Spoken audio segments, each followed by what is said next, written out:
Wake up, Andrew. What are you doing? Falling asleep there? Well, yeah, I hadn't realized for a while the subwoofer under my desk wasn't plugged in, and that intro music was like making my desk vibrate. So,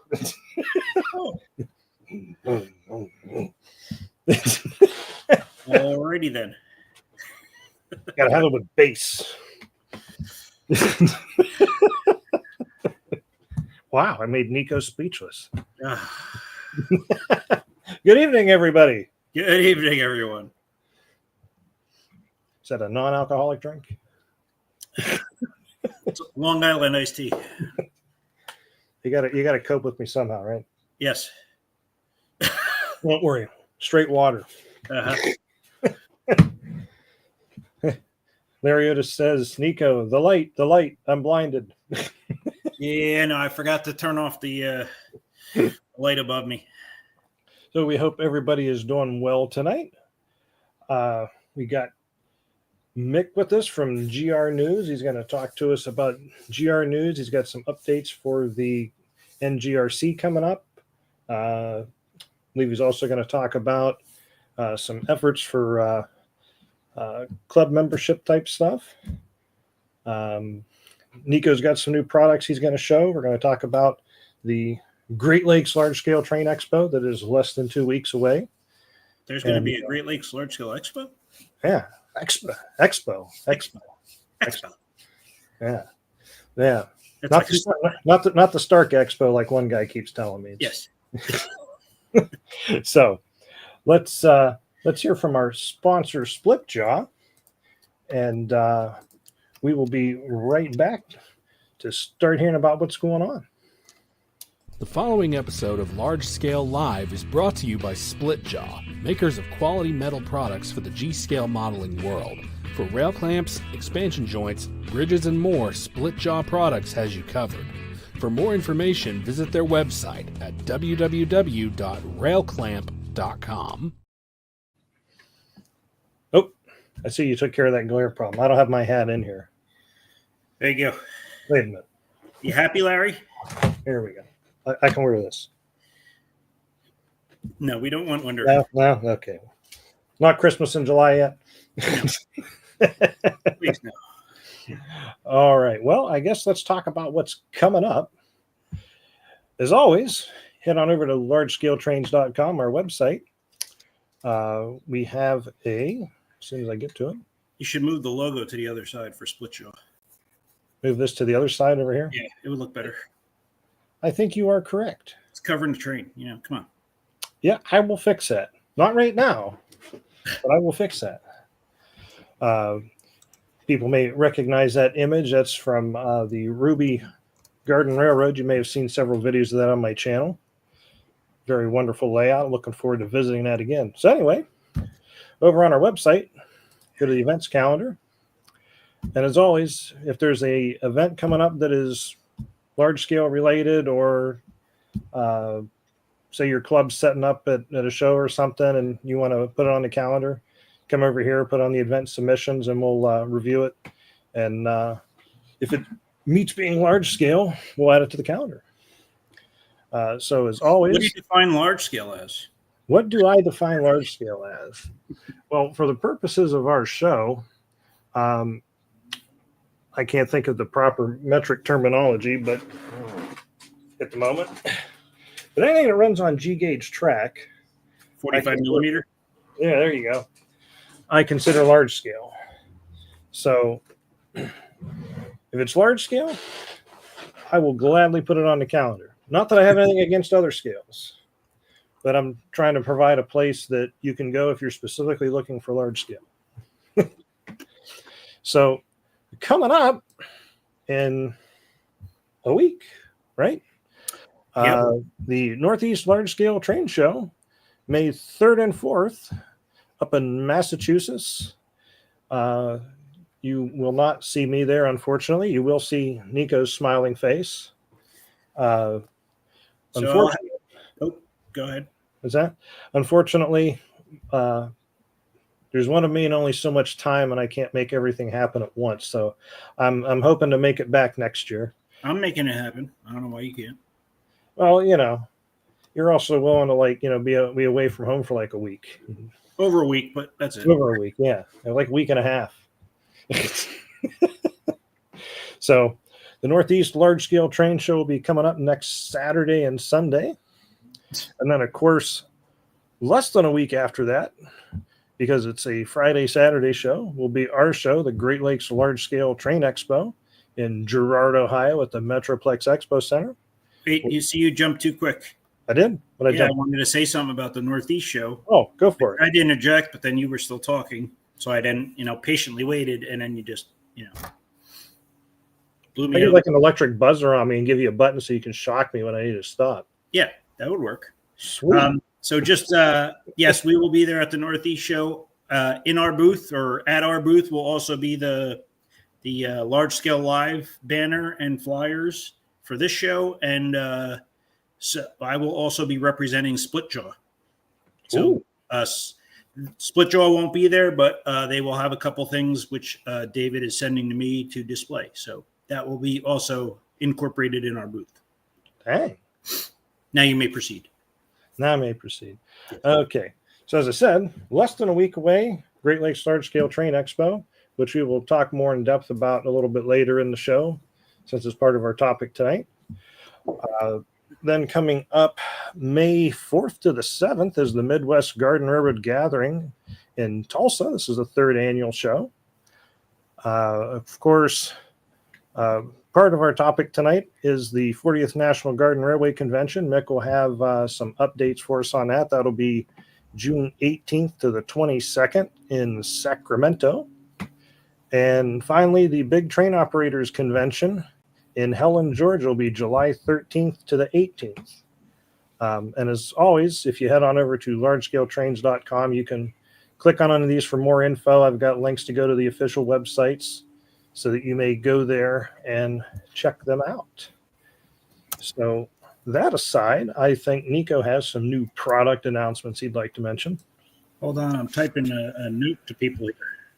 Well, come on, man. You're supposed to be with it. I'm always behind. I haven't started the show on time tonight. Now, if we ended on time, that's the trick. That's the hat trick, right? They're starting again about a -9 giveaway. I'm trying to kill it before it starts again. No -9 giveaway. Very clear. That's what I'm saying. All right. So we've been asked for the FA horn. I know my big fingers are in the way, but so there you go. You have the FA horn. Let's see. Oh, I didn't want to make it, not me bigger. There we go. FA horn. Sorry about my big fingers, but so that's the FA horn. I believe it's also used on the U25B, RS3, little critter.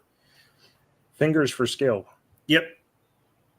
So we will be having those for sale as sets. And then we also made the ladders for the FA, FB. So this is the rear two, so the mid and rear. And then this one is the front, which has the offset to allow the truck to swing a little bit more. So we will be having those at the shows coming up. And then for the big announcement, so I've showed this before on the show. Oh, hang on. Here, we'll give you the full screen for this one. There you go. So Penn Central. Penn Central. I feel like it's going to wreck just looking at it. But it might fall out of my hands. So we will have those for sale. So Penn Central. And then hold on, you're going to get the first looks at the new ones here. Ooh. Conrail. Calm down, Kyle. So there's the Conrail. And wait, there's more. There's more? Yes.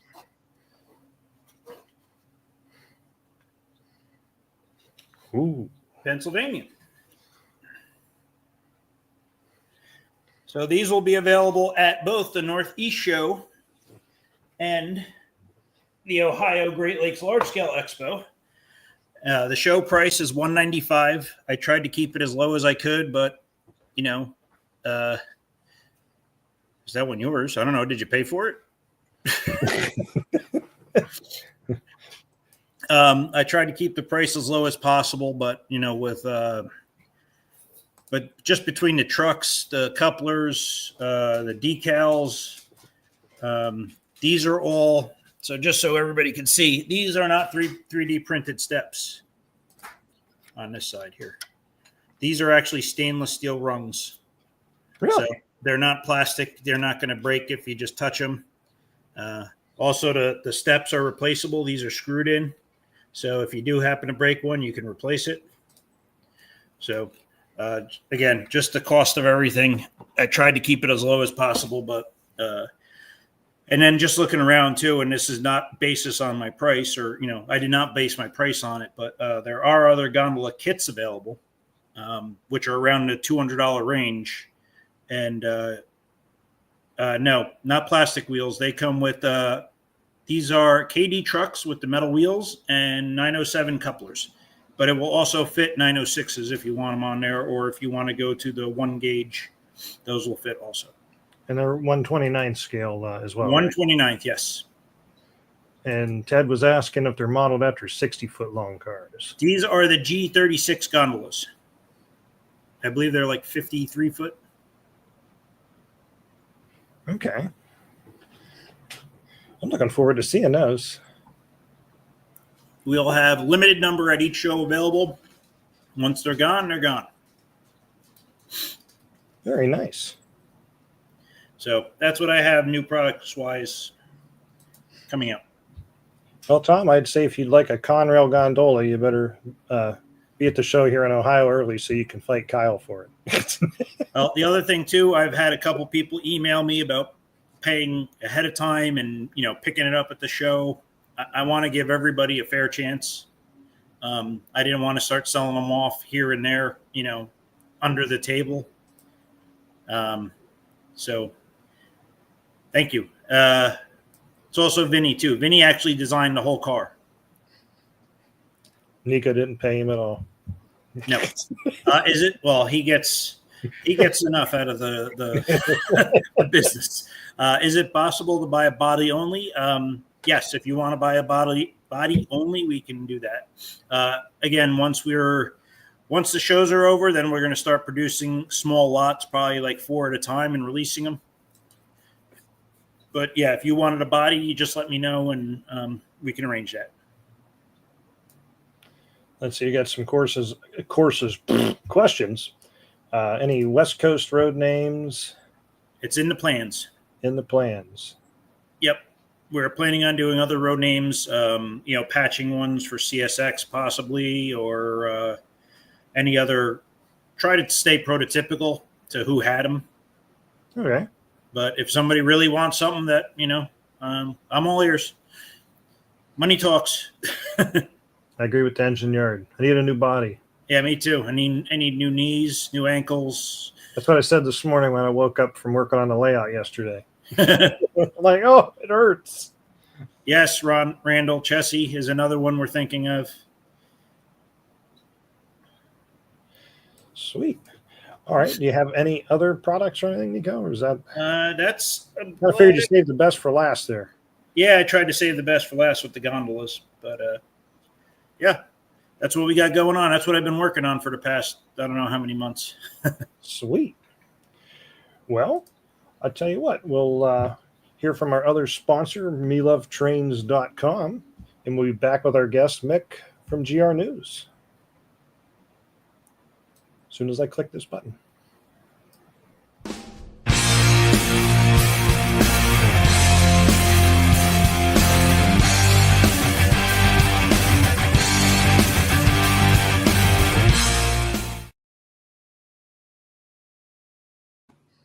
Woo! Oh, just to answer another question, how do the 3D models handle the infamous dip tank? They are all ABS printed, but if you wanted one undecorated, just hit me up and I'll give you a price for an undecorated one. I never thought about people wanting an undecorated one. Yep. Or if people want a kit, let me know. I could do kits. I could do, So this is our foray into, actual production, and we're going to see how this goes. If it goes good, we're going to keep going. If it doesn't, we'll pivot and do something else. Nice. All right. Without further ado, let's bring our guest on. I'm going to say his last name wrong probably, but I want to say Mick Spilsbury. He can correct me when he gets on here. Mick, did I say your last name wrong? You did not. You said it perfectly. Wonderful. For once, I didn't butcher a name. So how are you tonight, Mick? I'm good. Yes, excellent. Thank you. And I want to thank you for having me on the stream. As always, You're always welcome to have you. And thank my friend Matt Abreu for, I think, suggesting it. So I'm going to start with just a few notes about me and how I came to get involved in garden railroading. Didn't have a train set when I was young in England. Was really pissed off that I didn't have a train set. Kept telling my wife I was pissed off. So for my 40th birthday, she said, look, I'm going to buy a train set, but I have no idea. They're in all these different sizes. Which size do I buy? You have to come to the store. I said, no, I don't. I want the big one. So she bought me a starter set, which she now calls the most expensive effing present I ever bought him.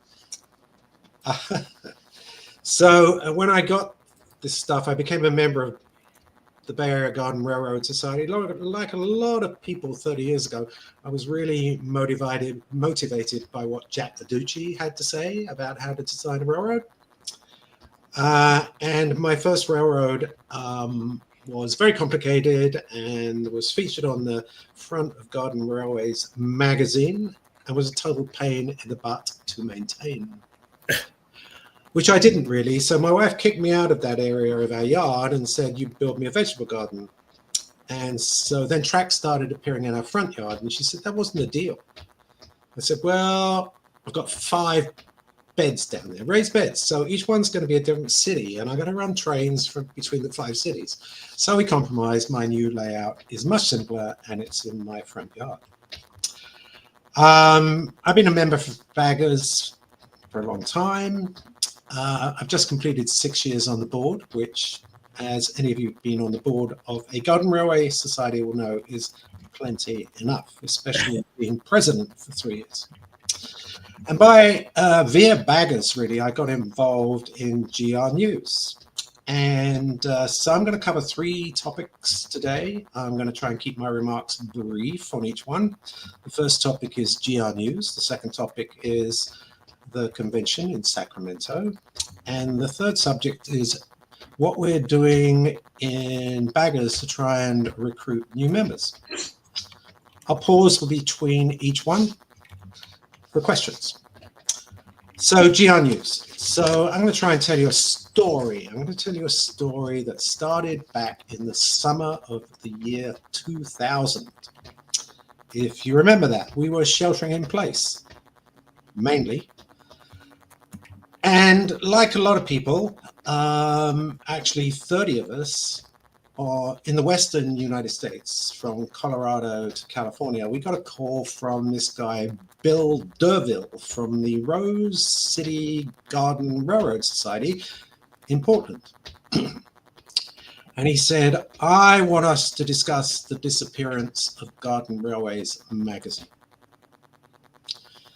So he got the 30 of us, if you could imagine this, on a group, officially a call, and he expressed his concerns.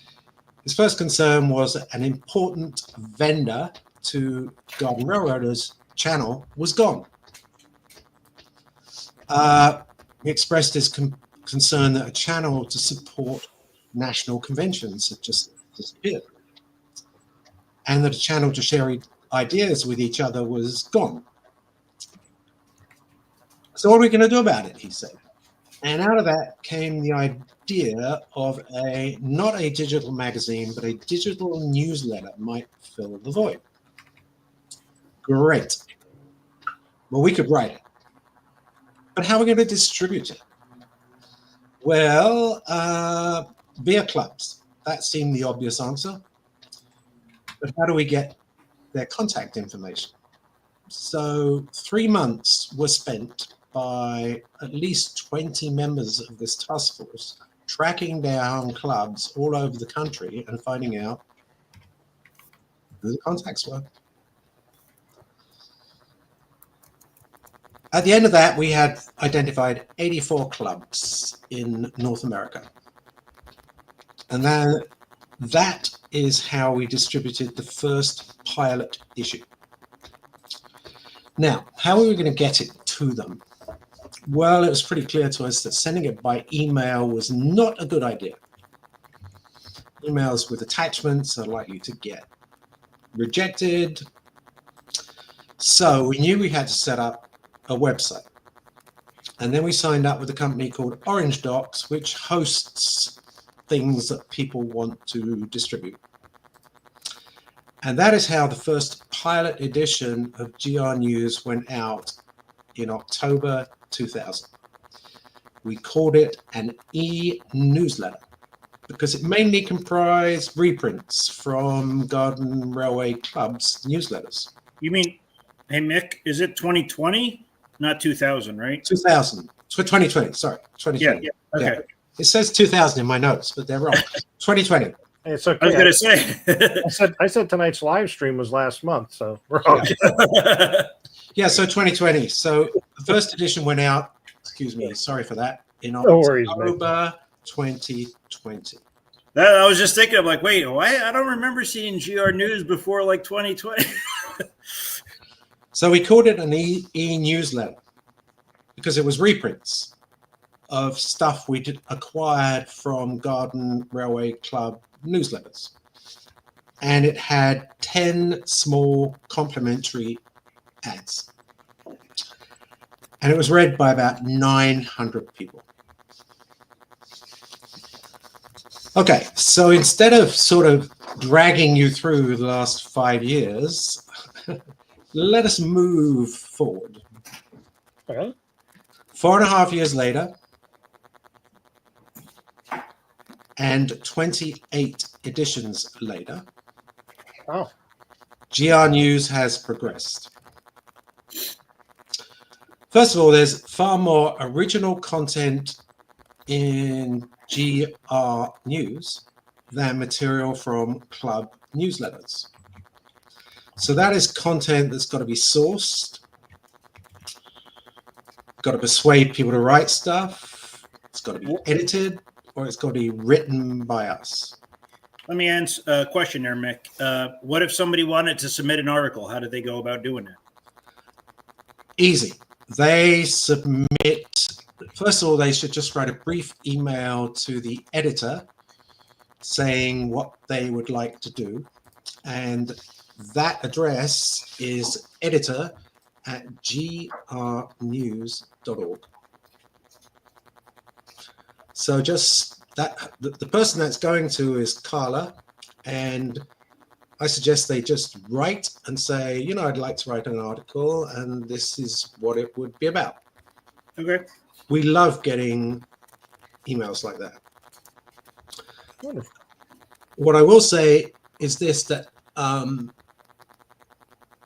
the most popular articles are either articles about a railroad or about how to do things. Okay. And anybody thinking of writing an article needs to know that we need images. Because, as we all know, people tend to look at pictures more than they read words. But send Carla an email. She'd love to get them. Because that's where we get, from other people, we get our Garden Railroad of the edition. So we have one we feature one railroad. This is very much like Garden Railways magazine used to do. And we feature the railroad, and we typically post 10 to 15 images of the railroad in the article. We also like to feature locos of the edition. So we're always looking for locos that are, different, not yet another LGB mogul. Maybe a scratch built mogul would be great, but we're looking for locos that are different. And we recently featured, so like kit bashed engines or kit bashed, absolutely. Somebody, and I won't remember the details. Somebody recently was like, I can never get a model of a certain type of diesel. Is it a BL2? And so he built one from scratch, and that was our loco of the edition in the last edition. I think that was a BL2, wasn't it, Mick? Was it Kevin Strong who did that? I think so. no, that wasn't Kevin. That was Steve Bitton. Or, yeah. That's right. Yeah, right. You said Steve Bittinger? Yeah. Yes, You're that's exactly right. I may be not Steve Berrier, but I think it was Bittinger. yes. And it's amazing loco. And it was the predecessor. You see, I'm not into diesels, so you have to excuse me a bit here. Yeah. It was the predecessor to another much more well-known and popular diesel. Any ideas? What was that? Sorry, say that again. It was a predecessor to a much more popular and well-known diesel. The BL2 was the predecessor. That was an Alco, right? No, that was EMD. Yeah, I was EMD. It's predecessor to the Jeeps, I believe. GP9, maybe? That I can't remember the years. That is familiar. Something like a GP9. But anyway, perhaps somebody listening knows. We also just said GP9. Yeah, we also source how-to articles. We did a survey of readers about 18 months ago, and the number one type of article they like is how to do things. So any how-to could be basic to some people, like how to build a trestle. It could be, how do I actually make water in my garden railroad work without leaking? That's always good. How-to articles are very popular, and all of these are sourced, and then our editor works with the author to tidy them up and get the right number of photographs. We also write quite a lot of articles. Carla writes a column called May We Suggest, and this is all based on new products that have come out recently that we just want people to know about. Bill Derville writes an article called Club Corner, and this is really directed to the people who run clubs and some good things to do if you're running a club. And then there are occasional series that I write. The most recent one is on my obsession, which is minimizing maintenance. I have many strategies to minimize maintenance. So it's changed character in terms of the content a lot in the last 5 years. The visual quality of it is much more sophisticated, especially the images. We have a logo, which we had professionally designed for precisely $150 because we used one of those people in probably Vietnam. And so we've dropped the original title e-newsletter, and we now call it a digital magazine, which is what we believe it is. At the same time, our distribution network has grown. You may recall that I said we sent the first edition via 84 clubs. That is now 150 clubs in 8 countries. Wow. So there may be a few garden railway societies we don't know about in the USA, in Canada, in New Zealand, in Australia, etc. But we figure we know about most of them. Our website now has many more features. Its primary purpose is still to serve as a distribution point for the magazine. But if you want to know who are these 150 clubs and where are they, you can see that on our website. So we get a lot of questions from people about where do I find a club to join? And our first response is, well, first thing you could do is go to this page on the website, because it's all listed by state and city. If that doesn't work for you, you let us know and we will help you. I always found it difficult with clubs because sometimes their names don't represent the area that they're in. So it's hard to find a club sometimes because their name is not representative of, doesn't give like a demographic in the name. That's exactly right, which is why we list the city Geographic within the state that they claim to be the most representative city for their membership. Yeah. So if you're interested in a club in, say, Pennsylvania, maybe there's 6 or 7 listed, you can now look at the cities that they claim to be their main point of focus. It gets harder. It gets harder too once you're out in the country. Yes. And I suppose the best news is that you recall that our first edition was read by 900 folk. Our readership is seasonal, but it fluctuates between 4,000 and 6,000 during the year. That's pretty good. Which we're pretty happy about. When we started back in not 2000, but 2020, we really didn't talk about social media, but social media has become our secondary and important distribution channel. So we have 2 Facebook groups. Now, the reason we have 2 Facebook groups is because I screwed up. I only meant to have 1, but I set up 2 by mistake. But the combined number of memberships in those 2 Facebook groups is 9,200. So that's an important distribution channel for us. We also have been building our Instagram presence, and it's now up to 5,000 followers. And we expect it to be 10,000 by the end of the year because we're using a company to help us increase the following. I was going to say, do you have any tips to help with that? Because Instagram is not my jam. But I see you've already taken that step. Well, and we are doing this. You'll hear about this when I talk about the Bay Area Garden Railway Society as well. We've grown it. We grew it from 0 in the case of GRNews to about 2,000. I post on it pretty much every day.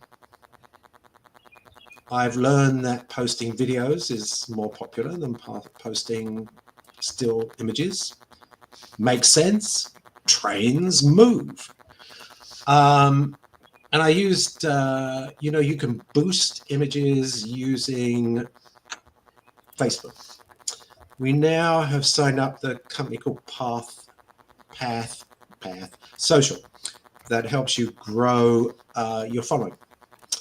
And it is a lot more economical than occasionally boosting on Facebook because it's $340 a year rather than paying $30-40 to post an individual post. And since we signed up with them, GRNews following has grown from 2,000 to 5,000, and that's in the space of 2 months. Nice. What is the other Facebook group? You said there's GRNews and then there's another one? Yeah. It's called Garden Railways Community. Okay. That's right. And it was a complete mistake. We ended up with 2. Okay. All right, because I mean, I'm in GRNews, and I was like, I thought I was in GRNews, and I had to go look. Yeah.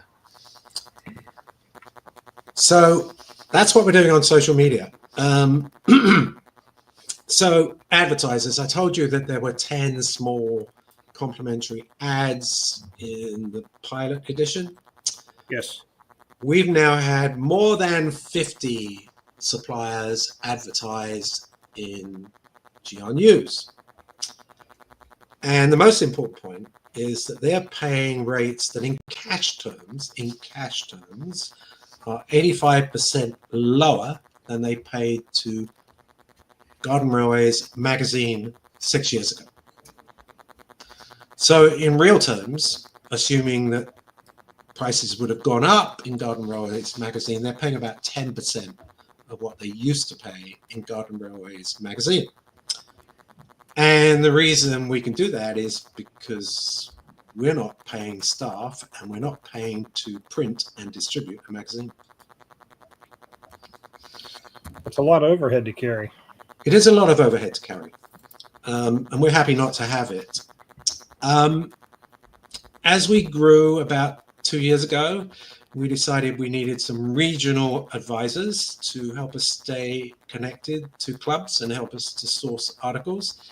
And I want to give a shout out to Ted Yarborough from Georgia, who looks after the East Coast. Yep. That's a good Melinda Jungst from the great state of Nashville, the great Tennessee. She looks after what we call the Southern Central United States. Call out for Mark Edwards, who is with there's so many C's in this name, the Central Coast, the California Central Coast Garden Railway Society. Mark Edwards looks after the Southwest United States, and my buddy in Northern California, who is a member of Baggers, but also represents the Redwood Empire Garden Railway Society, Ken Brody, looks after the Northwest, what we call Northwest North America. Now, why do we call it Northwest North America? Because it extends into Canada. Okay. We have an open slot, which is what we call Northern North America, which covers Northern United States and what are they called? They're not called states. They're called, what are they called in Canada? I should know this. Anyway, it covers part of Canada. And provinces, yes. Provinces. Right. So that position is open, but we hope for not much longer because Melinda has made an introduction to us about someone who is interested in filling that role, which will be great. Wonderful. We have a 6th regional advisor for international. That's me because I like to travel to those clubs. So that's pure self-interest. I also want to recognize that in the first 3 years, we got a lot of help from Sue Elliott in Minnesota. I mean, she's a very special Garden Railway person. We have a nomination for Andrew for the Northern North America. I'm not taking on any more duties at this moment. Does it sound interesting? Yes, but You have spare time. Spare time? What the heck is that? Yeah. So GRNews is produced by a team of 4 people on the West Coast. Carla Brand-Bretner, who's based in the Los Angeles area, is the editor, which obviously is a critical role and a very busy role. She's also a contributor. She writes stuff. Bill Derville is now the advertising director, but he's also a contributor. I have the title of MAD, which is Mad. Yeah, MAD, marketing and distribution director. I'm also a contributor, and We do have a finance director to keep us in order, and his name is Steve Cogswell, and he's based in Oregon, and he's a buddy of Bill Dobrin's. So just wrapping up, reflecting on the last 5 years, if you told us in the summer of 2020 we would be here, we wouldn't have believed it. And we'd have said, there's no way we're going to get here. But we have. And so we're sort of thrilled. It's been a lot of work, but we've had a huge amount of help along the way.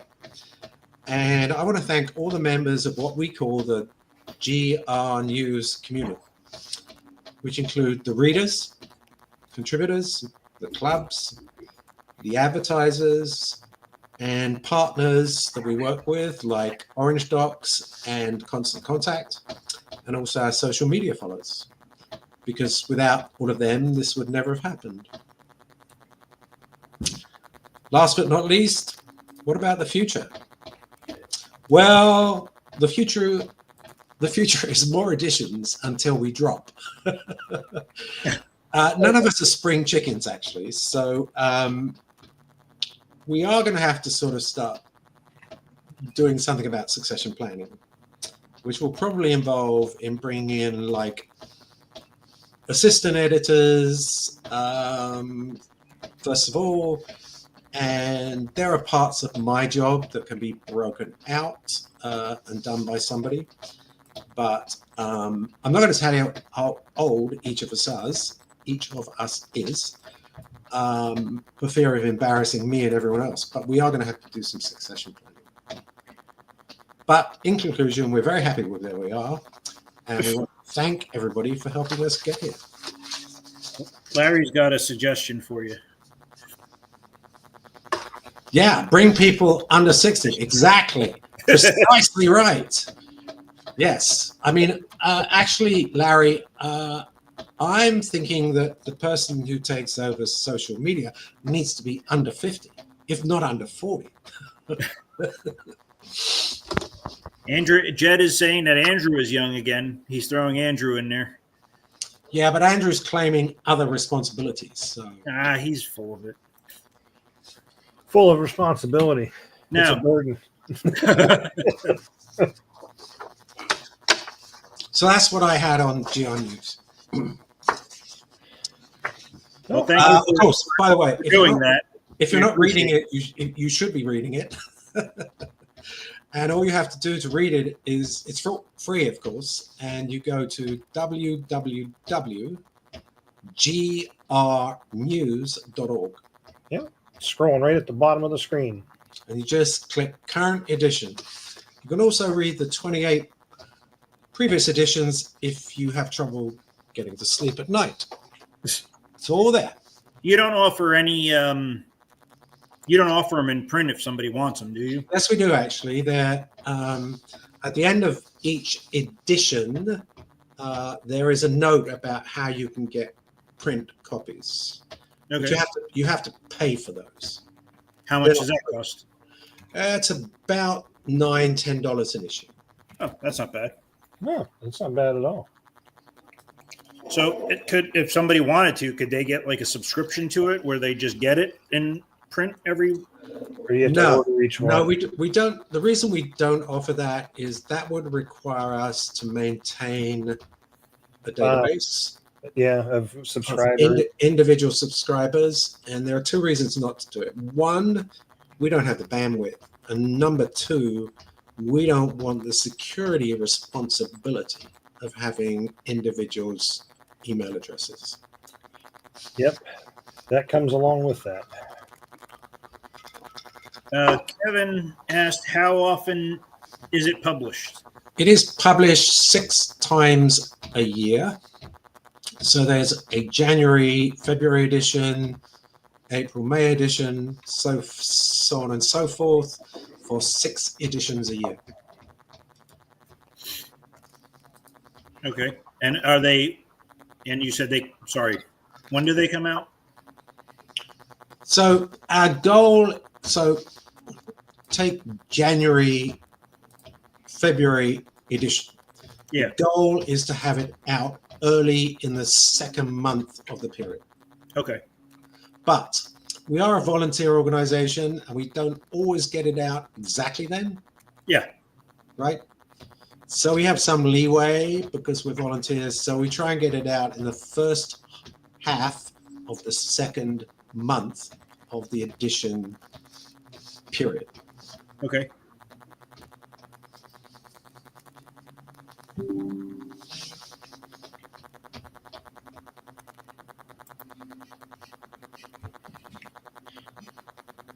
What do we got? Thank you, Jed. Thank you, Jed. And to the previous comment, yes, there are definitely a few folk who would rather read it than see it online. And if you are prepared to look at it once online and go towards the end, you will see how to get it in print version. Okay. I would say that we've had that option for about 2 years, and we have not had a huge take up on that option. Okay. When it gets printed, though, is it printed like an actual magazine, or is it just? Oh yeah, it's printed like an actual magazine. Oh. Yeah. We actually posted a picture of Ted down in Georgia with his copy, sitting in his armchair reading his copy, and it looked really professional. Really professional. I think I'm going to order one. I want to see what it looks like in print. Yeah, I think you'll be pleased. It's high quality. Very nice. I don't know. I tend to like to have a magazine. And part of the reason we have to be so careful about the quality of it online is because it may get printed. Yeah. Yeah, here Ted said he had ordered a few print issues, good quality. Yep. And Ted, we saw a picture of you reading one. And Coastal Nomad said Mocon Garden Railroading sends club members a link when the new edition is available. I mean, that's the best thing, I think, when the club presidents or whoever is in charge of the club media, always distributes that stuff. And whenever the new issue's out, you may notice it in our newsletter that went out, Mick. I always put a link to the current issue of GRNews and that as well. So we have a contact at each club who we send the link to the new edition. We send them that link and we ask them to send it out to their members. Clearly, Mocan is doing that. Thank you, Mocan. I visited Mocan last year, and I had a great visit and loved all the railroads I saw. Special club. That's one of my favorite things is the layout tours. Oh, it's why I go to conventions.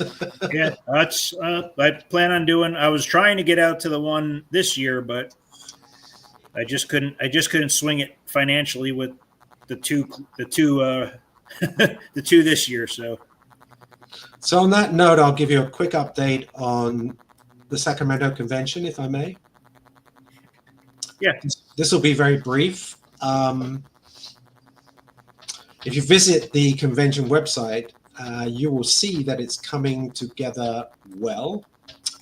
The calendar of events shows 20 railroads that you can visit on bus tours, and there are more than 20 you can visit if you self-drive, because some of their railroads cannot be approached by a bus.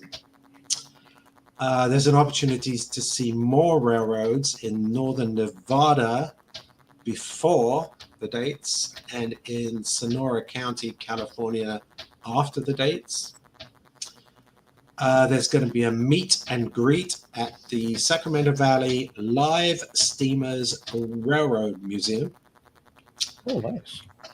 And what I think is going to be the gala night, there's going to be a banquet and museum exploration at the California State Railroad Museum. Now that is an amazing museum, which of course you can visit as a member of the public. But on this occasion, there are going to be no members of the public. It's just going to be us getting private viewing, you know, food, drink, and a private viewing of the California State Railroad Museum, which is one of the best railroad museums in the country. It has amazing exhibits on all sorts of things. So I think that's going to be a real headline event. I also think it's great that continuing something that started in Nashville, that was continued in the Bay Area. There are going to be 3 days when kids can get into a clinic. They'll be given a flat car. They'll be given all sorts of stuff that they can put on the flat car to make their loads. And once they finish, they'll be able to see it run on a little track next to the clinic. That's cool. And Melinda and Steve Junks did this for the first time in Nashville. Mm-hmm. They came to the Bay Area. My wife got involved, helped to make a bunch of stuff as well. And I took lots and lots of videos at the Bay Area event, because it was just so magical watching these kids create stuff. You know, in some cases it was like, yeah, that's sort of what I might have expected. In some cases it was like, what have they done? It's just magical. And then they got to run them behind one of my moguls. So I think that's great. So the calendar events is coming together very, very well.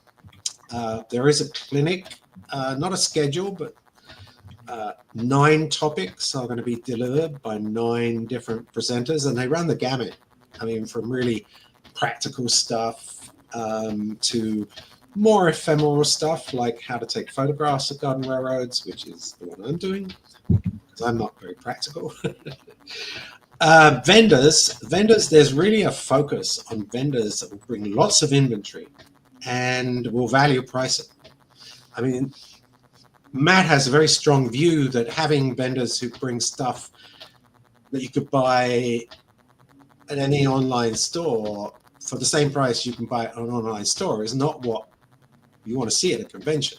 What you want to see at a convention is stuff you can maybe not find in a store online, and you want it value price. So that's what Matt's focused on, which I think is really, really smart.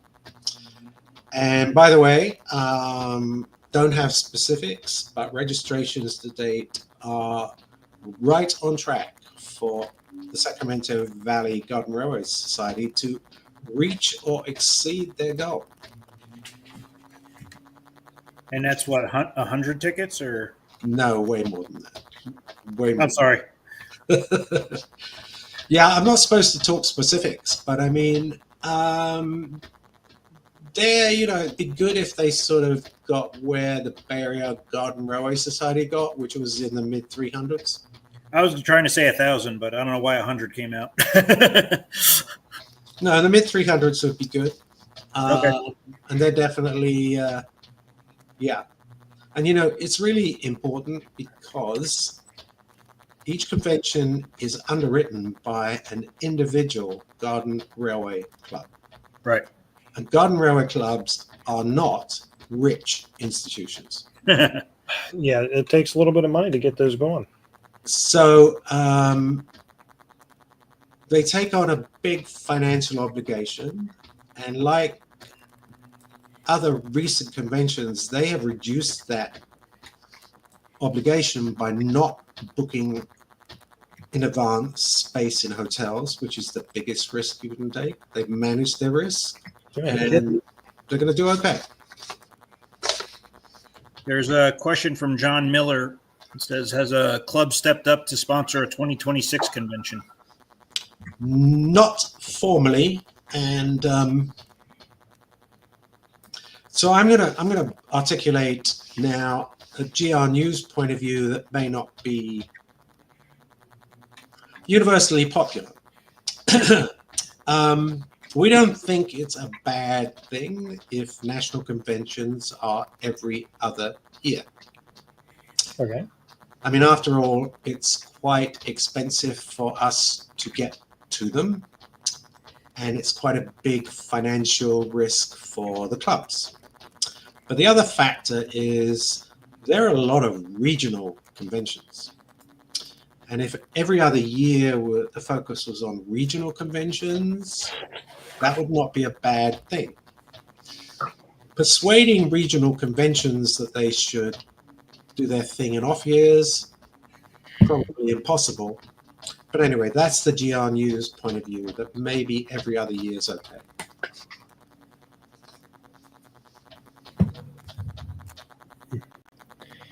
Yeah. All right, I'm just going to quickly cover my last subject, and then I'm going to shut up. Okay. So the last subject is about the Bay Area Garden Railway Society and our efforts to maintain our membership.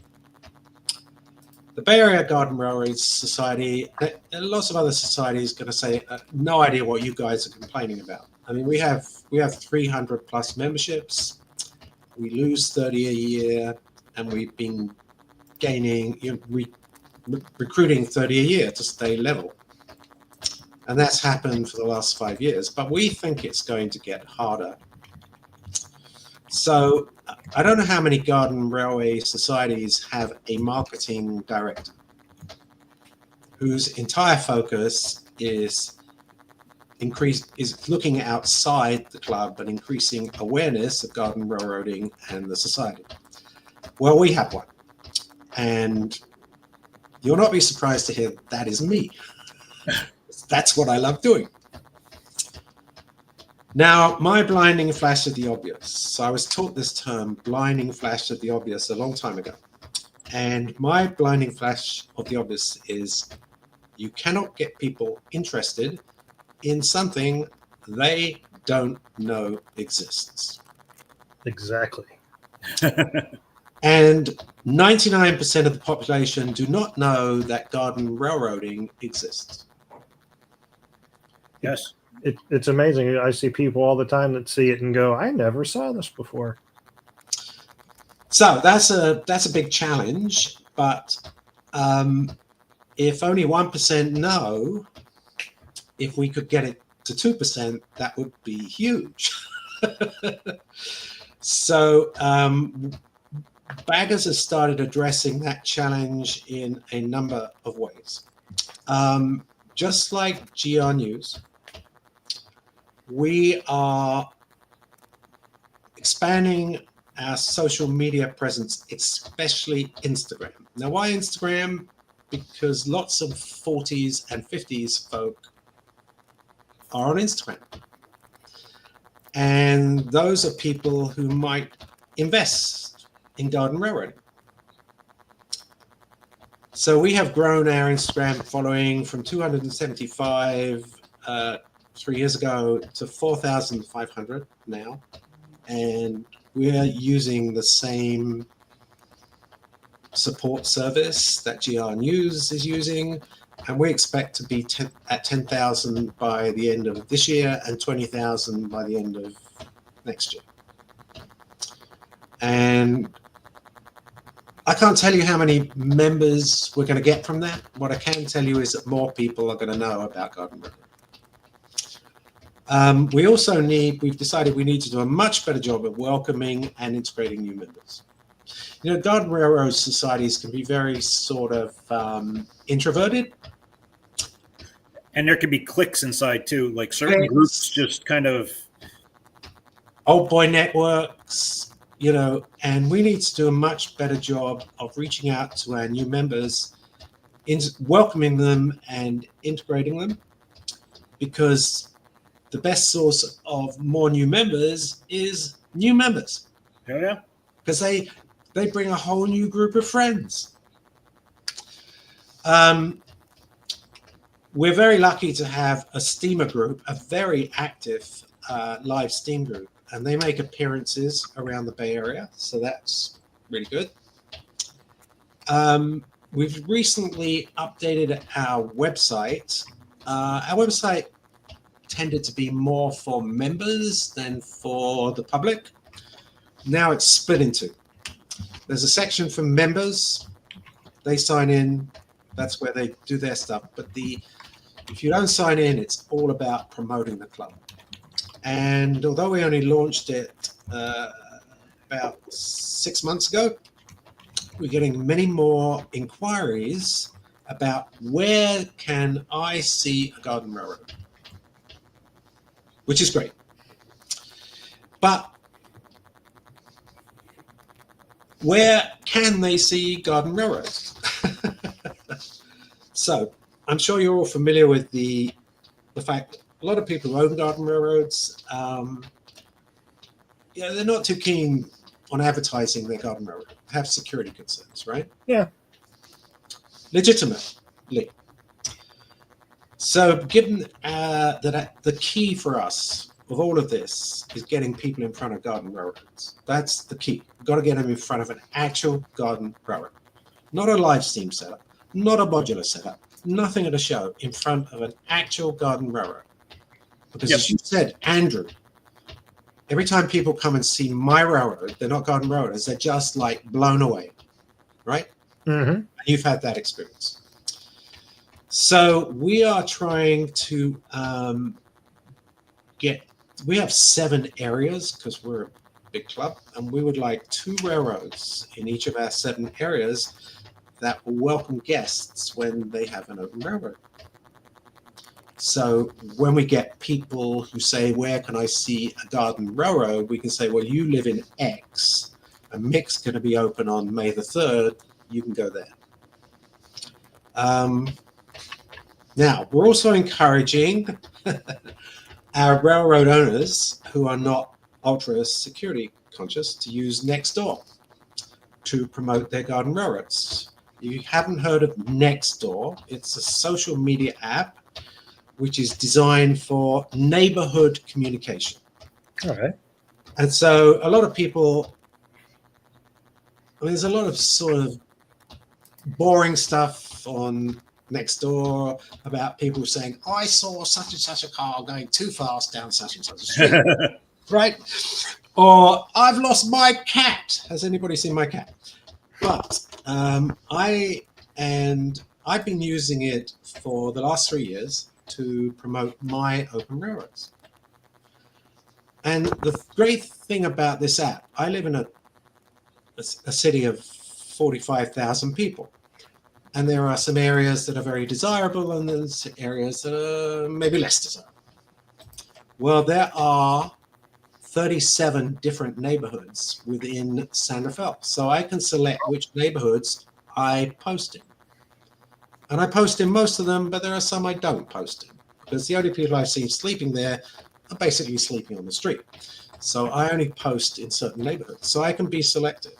And so we have, I've been using this for 2 years.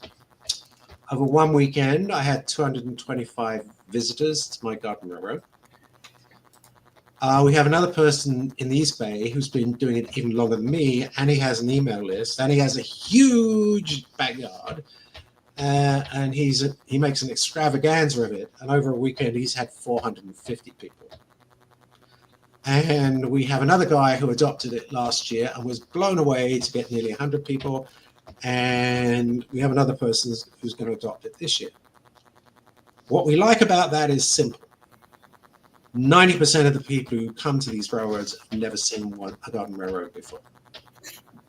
Since you're more in a, I don't want to say a city, but you're in a larger Metropolitan area? Yeah, metropolitan area. Do you guys ever think of building like a public garden railway?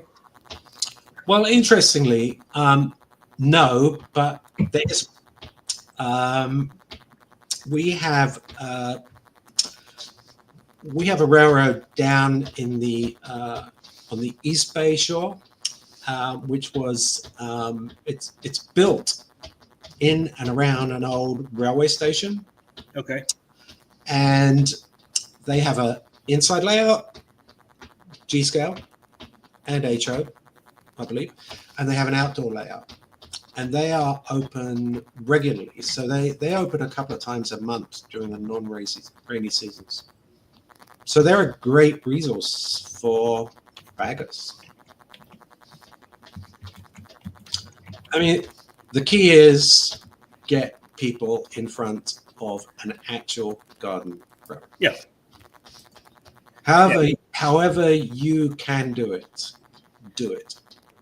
I think like I always liked what the Susquehanna Valley at the East Coast Large Scale Show. They used to do a layout on the floor, and used to have plants and scenery, and it wasn't just like a towel on the floor with trains on it. It was they actually brought in mulch and ballast, and so it really looked like a garden railway. And they're going to be doing the same thing at our show in Ohio, the Great Lakes. That's great. Yep.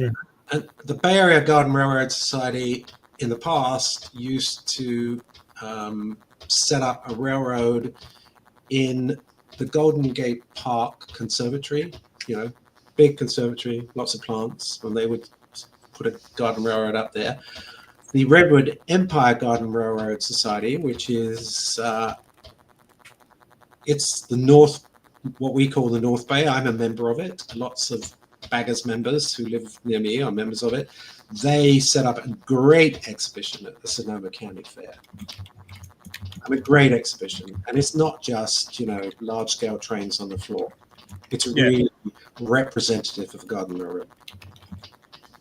There was one in, what was it, the LGB of America video? And I believe it was a club out in California that did a whole layout. And I think it was the one club that you said, San Bernardino or something.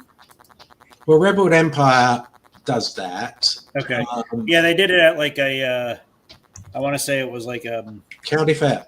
Yeah, county fair. Yep.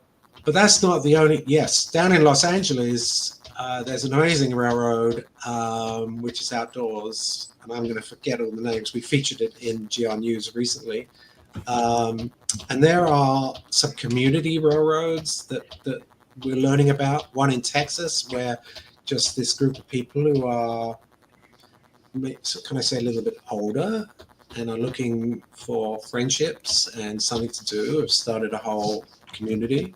Yeah. We want to feature those railroads in GRNews. Yeah, that was the one, the Fairplex Garden. That's right, Fairplex. Yep. Yeah, I'm telling you, that's an amazing railroad. But what I'm talking about is more not an exhibition, not a Fairplex, which is massive. It is. Fairplex is the one that's always there, right? That's yes, right. No, that wasn't the one I was thinking of. This one was they bring it in, they set it up, and they tore it down.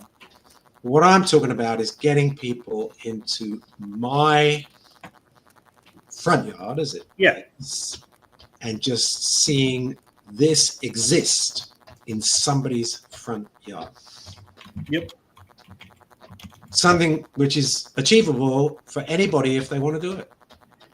The biggest thing I always tell people, they're like, oh, I want to build this and I want to build that and I want it to go over here. I'm like, set a loop up so the train can run.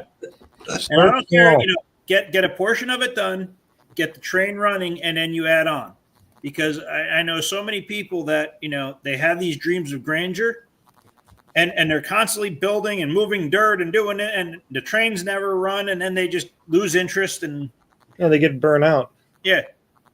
I mean, I agree. It was very important to me when I started my second railroad.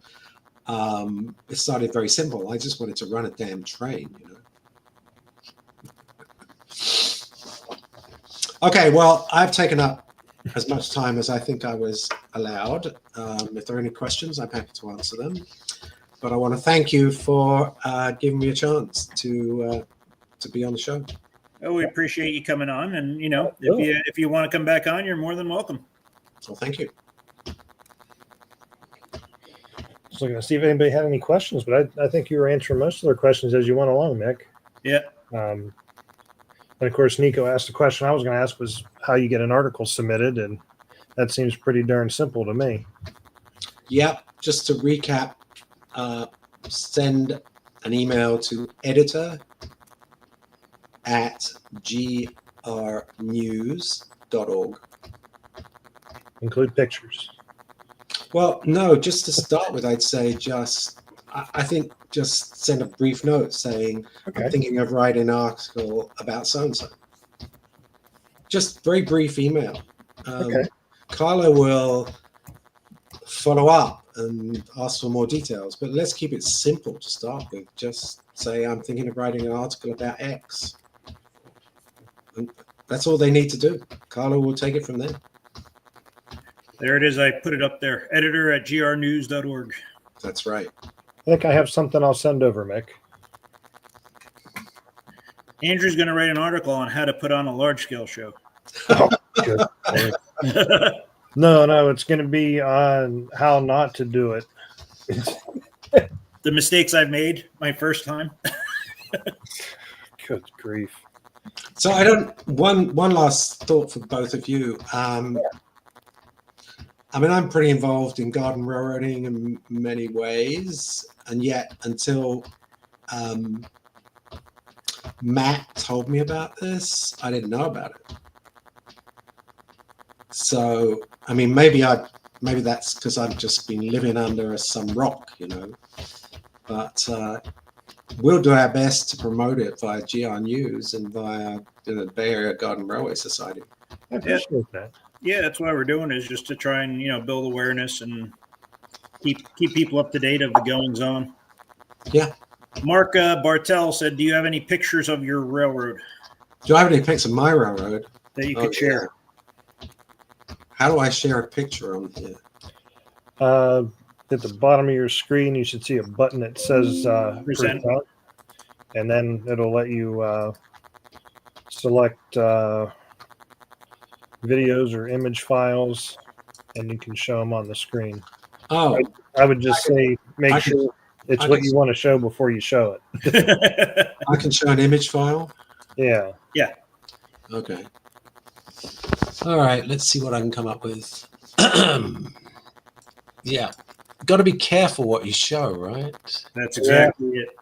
I mean, it wouldn't be the first time I had to go back and blur things out in a live stream. Thankfully, nobody else saw what I saw, and I went, I'm going to fix that. But yeah, we've been slowly over time growing awareness of the live stream. We've been kind of living off of other people, telling other people. I share it to the different groups and stuff on Facebook, but it's a little bit weird still at this point when I go somewhere and somebody I don't know recognizes me. Yeah, that's kind of people. Hey, what's up, Nico? I'm like, what? Who are you? Like when we had the whole Nico always gets robbed thing going, that one show we were at, that's what everybody kept saying to you. Yeah. I got robbed.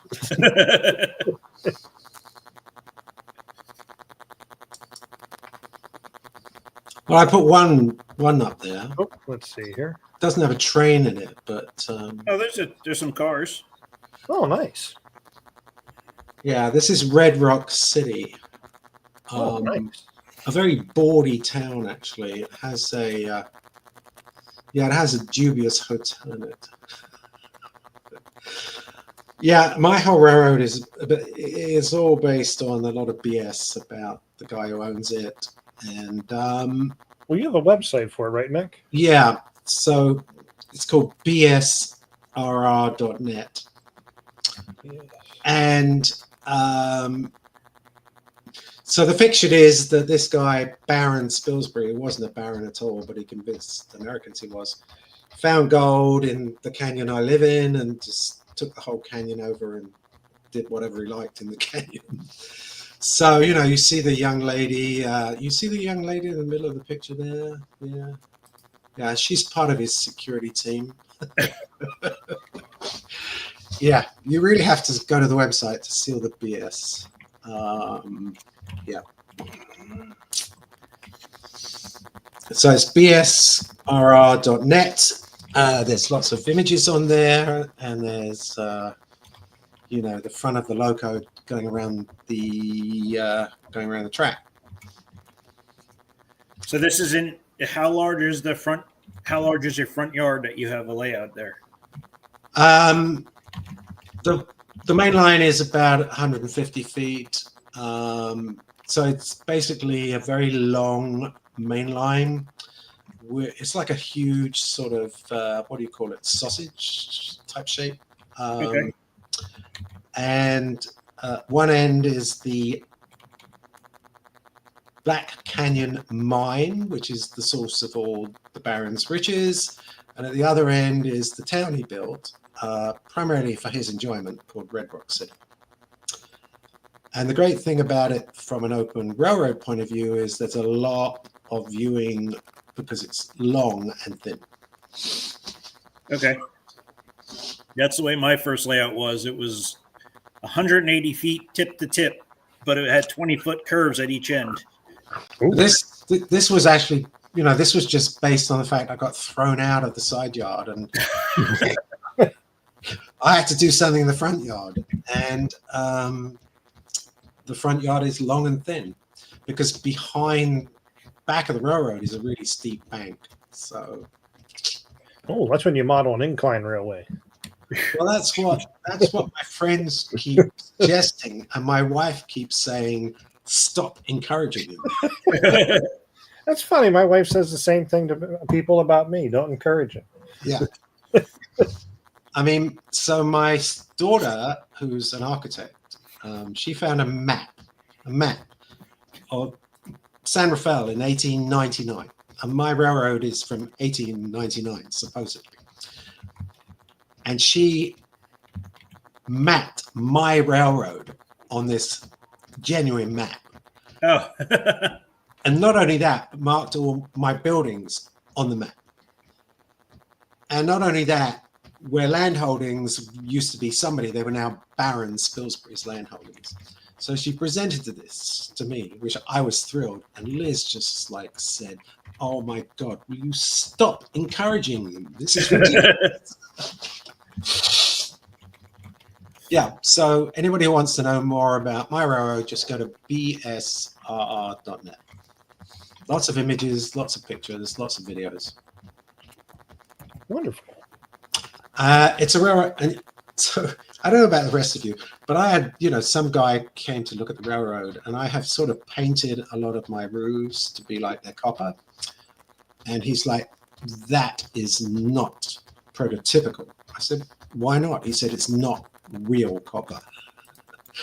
So my point is, my railroad's more about fun than it is about, prototypical. No, everybody has their own, thing they like to get out of it. Yeah. So there's the railroad. That's yeah, everyone's unique. And that's what I love about it, that everybody, it's unique and everybody has their own thing going, and no two railroads are the same. If everybody built the same prototypical railroad, it would be boring. Yeah, I love that about the hobby. I love the fact that I've made a lot of great friends That's the best part. in the hobby. I've met a lot of wonderful people I wouldn't know otherwise. And then there's Larry Otis, but I thought you were going to say that, and then there's Nico, but Nico's waiting great. for that. Yeah, so it's been a great trip. Started 30 years ago, accidentally by my wife. She was the original encourager. She was. She didn't know what she was getting into. Very nice. So I hope to see many of you who've been listening in at the Sacramento convention. I will be there for the duration, and I hope you'll introduce yourselves if you would. Absolutely. They can put a face to the name now too. I wish I was going, but just wasn't in the cards this year. So Rachel, you're so right. Yes. Agreed. Yeah. It's a good community. Rachel's good people too. Michael, I don't know about them. But. Yeah.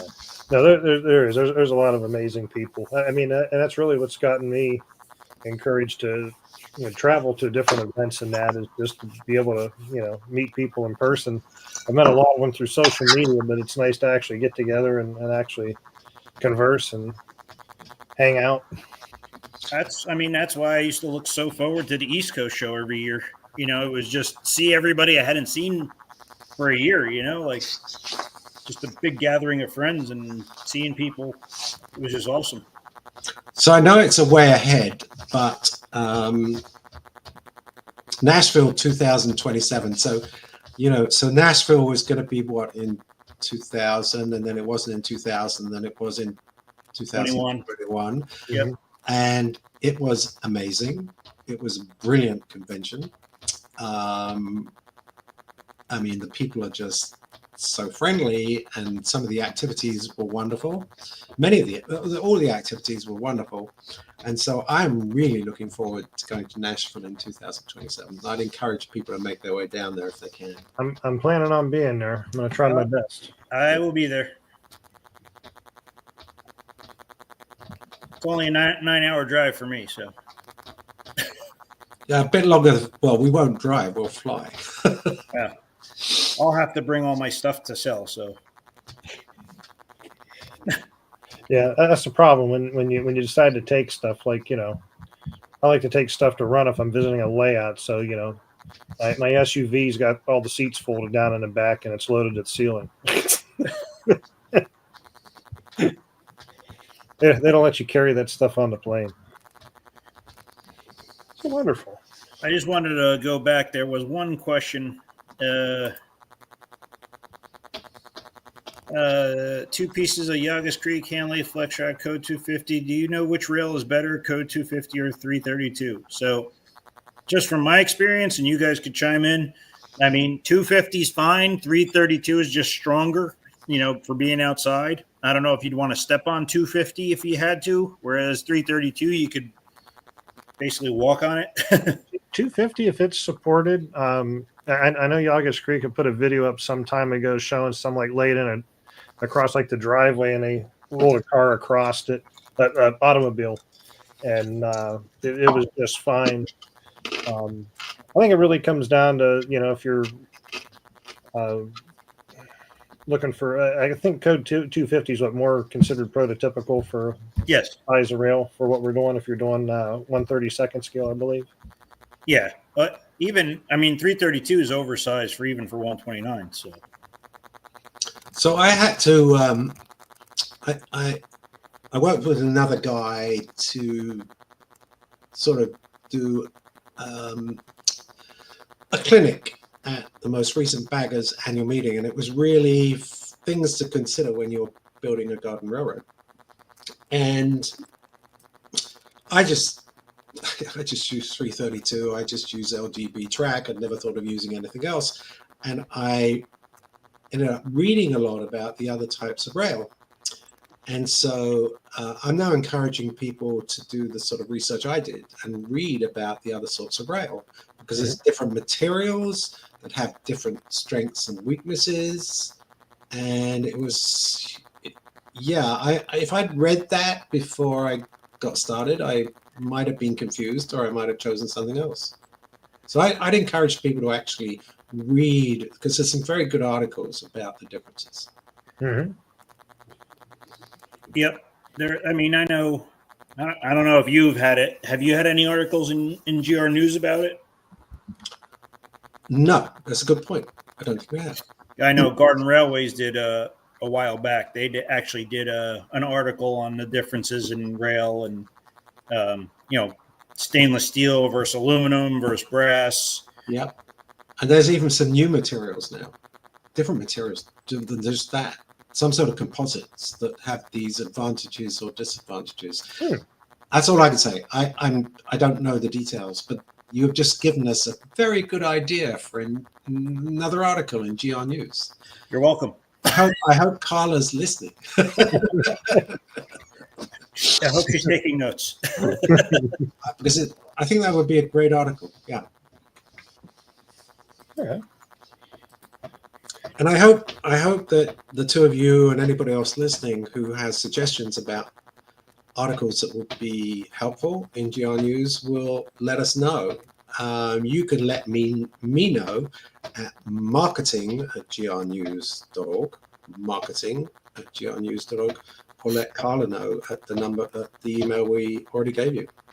Okay, Wonderful. that's great. And particularly maybe how-to things that you're wondering about. Because the thing is that a lot of us sort of know how to do things, but there are people starting out in the hobby who don't know.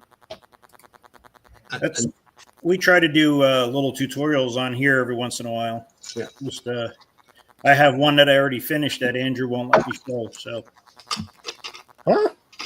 repairing a circuit board. I didn't know you had that done. Yes, you did. Don't lie.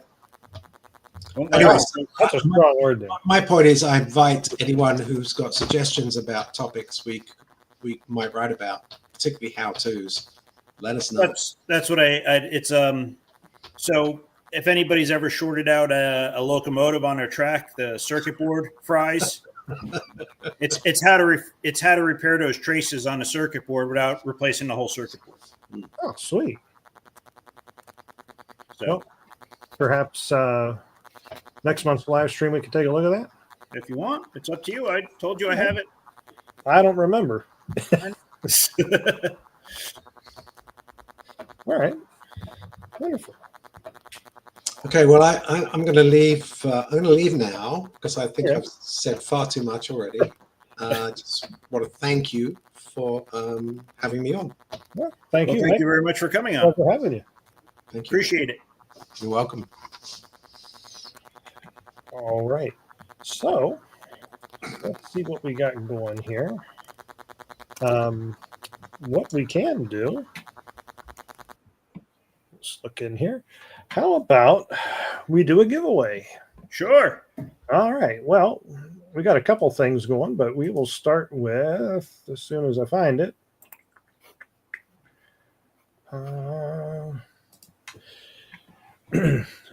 We will do, from our generous sponsor, Splitjaw, we have a 12-pack of code 332 rail clamps, and it can be your choice. It can be direct to rail or over the joiner.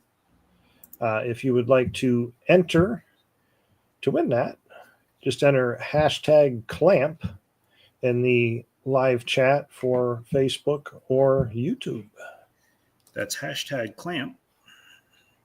Hashtag clamp. What's wrong with my hat? Huh? Nico's hat? I don't know. I don't know. He said Nico's hat. Hey, and they're rolling in. There they go.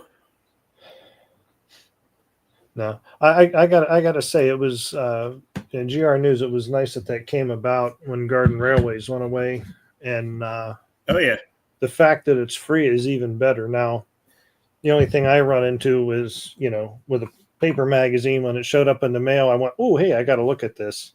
But I eventually make it back around to looking at it in the digital world. No, not hashtag Nico's hat, John Molesworth. it's the White Pass in Yukon.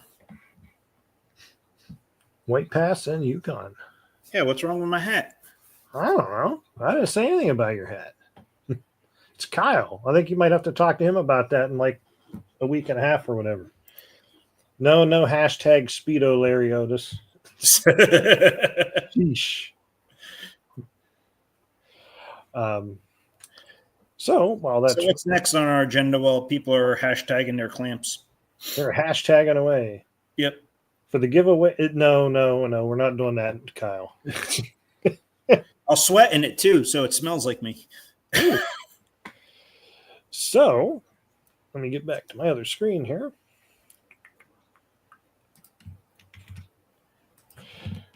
I guess we shall talk about all things Great Lakes Large Scale Train Expo related. Will you be doing some live videos for your show? Live videos for your show. Are you talking about the show in Ohio here, Mark? You have to be a little bit more specific. Yeah, because we're on a show right now. We are? Yeah. I thought this was just like a fever dream. Oh, God. I was waiting. That would be a nightmare. I was waiting for that guy from New Jersey to show up.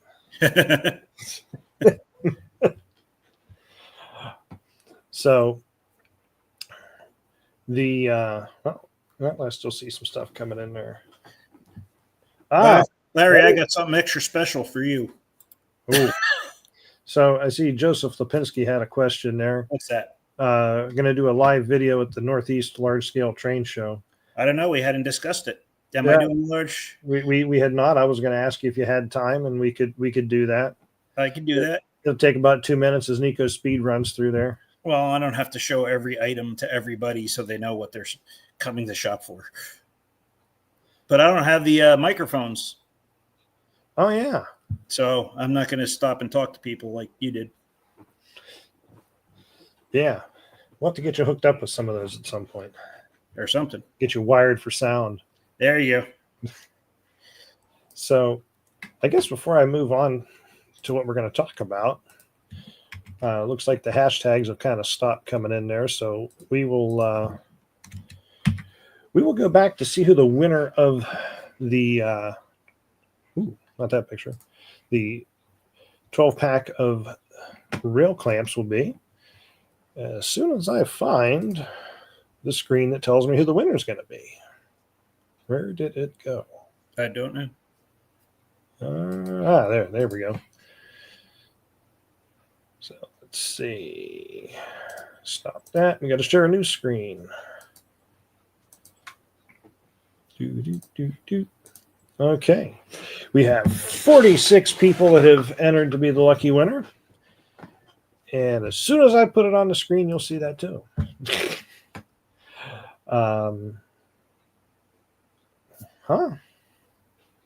What? I was looking at Mark Bartel. Yes, Ohio. Lake East Coast. Start. What? No. Don't start, Mark. So let's see who our lucky winner is going to be on the rail clamps. Ooh. Seeing familiar names in there. I'm seeing some new names in there. Ooh. It is Nice guy. Nice guy. That is a new one I have not seen before. I don't know who Nice Guy is, but well, Nice Guy, if you could so graciously shoot me an email as soon as I find what I want to put on the screen here. Aha. An email to info@largescaletrains.com. Please give me your, of course, name, address, and whether you would like the direct-to-rail or the over-the-joiner clamps. And I will forward that off to David at Splitjaw, and he'll get those out to you. Congratulations again. it's Keith Galloway. Keith Galloway. Yes. Awesome. Well, I will. And Bill, you never win because you entered the wrong hashtag. Well, that would probably, That usually, if you enter the right hashtag, you have a better chance. Just saying. So, what are we talking about next? first, we're going to talk about how I get rid of that on the screen now. For some reason, I got that stuck. There we go. Now it's out of there. However, don't run away because we'll have one, maybe two more giveaways after this. We have to see. You mean I'm stuck here? Stuck? Yeah. In the middle. With you? Yeah, with me. Come here once a month for all the terrible jokes, people.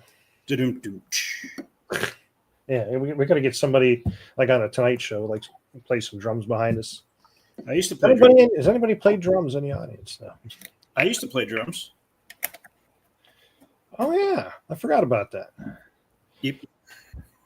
So let's see. So let's go to talking about the Great Lakes Large Scale Train Expo. As soon as I get it back on the screen here.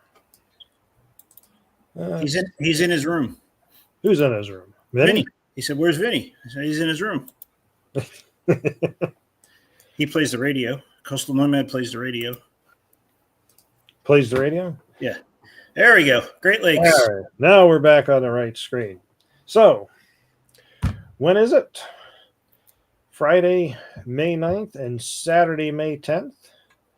Yeah, we know it's a Friday and Saturday, but it's what we could do. We didn't want to touch the sacred Mother's Day.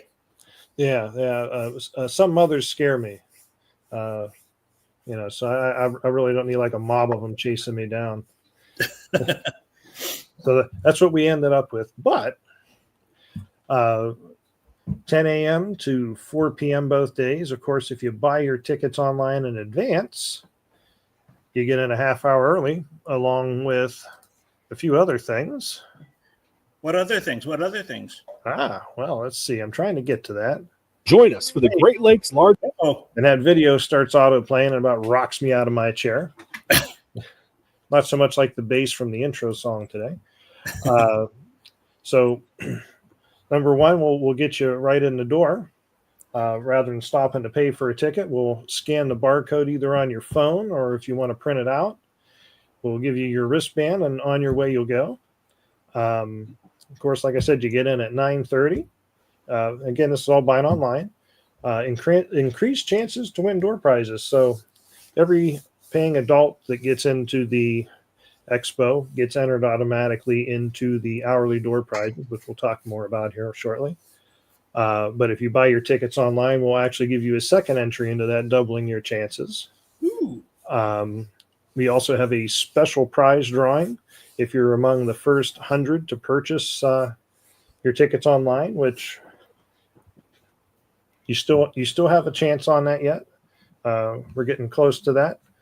Early ticket sales have been going well. You can get a discount on your show shirts. So you can buy your show shirts in advance. I think we have a flat rate $5 shipping fee, or you can choose to pick it up at the show. But when you buy your ticket online and you're patient, because I got to generate the codes manually and email that to you, I will send you a coupon code that will give you $2 off the cost of your shirt. And I think that's the extent of the benefits of buying it online. As far as the special Early entry, discounted tickets. Discounted for the shirt, and then you also get double the entries for the door price.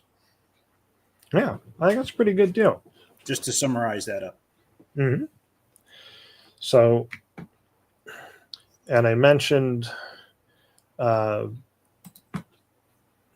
to think, door prizes.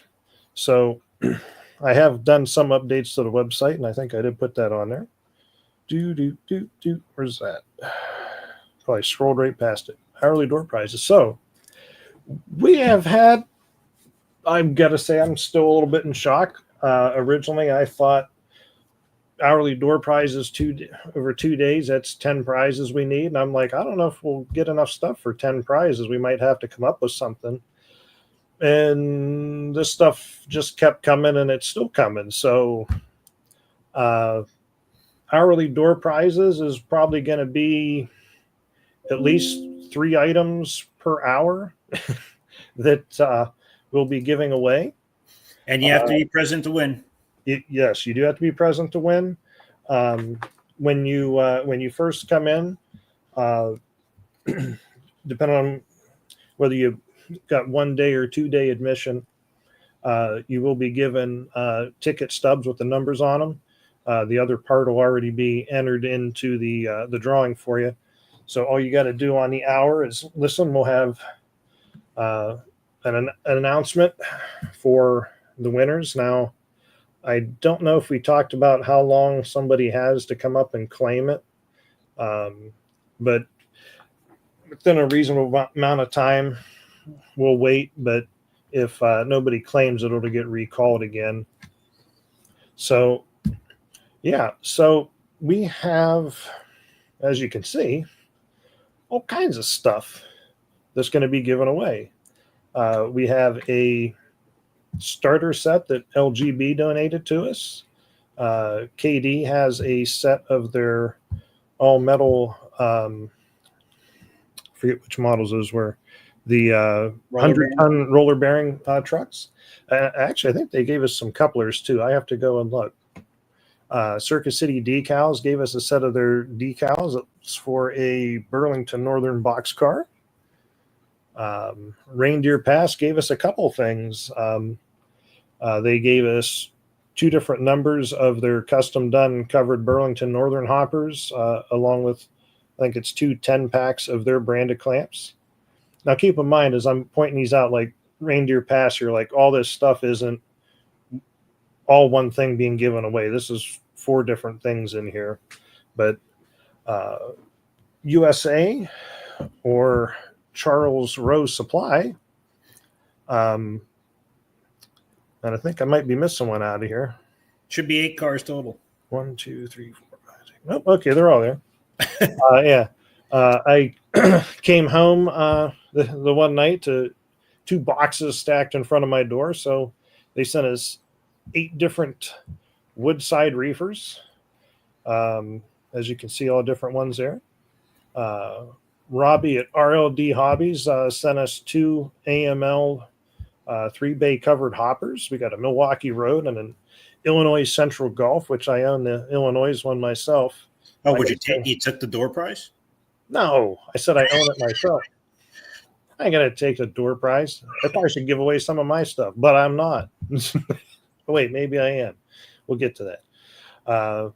We have a Revolution starter set from Precision RC.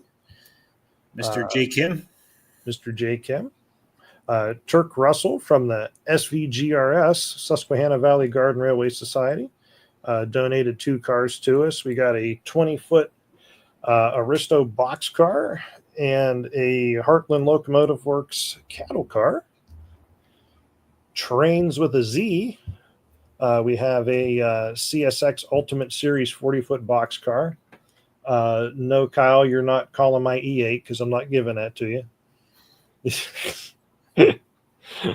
AccuCraft actually sent us 2 cars. We got a 40-foot Santa Fe box car, and then we also have an undecorated Gunderson 50-foot high cube car. Pico sent us, what do we got here? A Union Pacific tank car and a Rio Grande pipe load bulkhead flat car. And then, of course, Bachman sent us a Evans rail box car with the working Fred on it. And then I have a 30th anniversary LGB starter set that I donated. Not a brand new set, but it's in pretty darn good shape. I think it was maybe run a couple of times. So I'm tossing that in there. And actually what we're planning to do with the sets is, I got to think about this. I believe it's 12 and under is free to get into the show. So 13 and older has to pay to get in, and all those people get entered into the regular hourly door prizes. So 12 and under, you show up with your kids, any of the ones that are 12 and under, we will give them their own ticket that is for a special prize drawing just for the kids to win a starter set. So we will have a drawing on Friday and one on Saturday. So a lucky boy or girl can get their first starter lucky set. child. A lucky child. There we go. So, and there are more door prizes than this. I haven't had a chance to take pictures of them.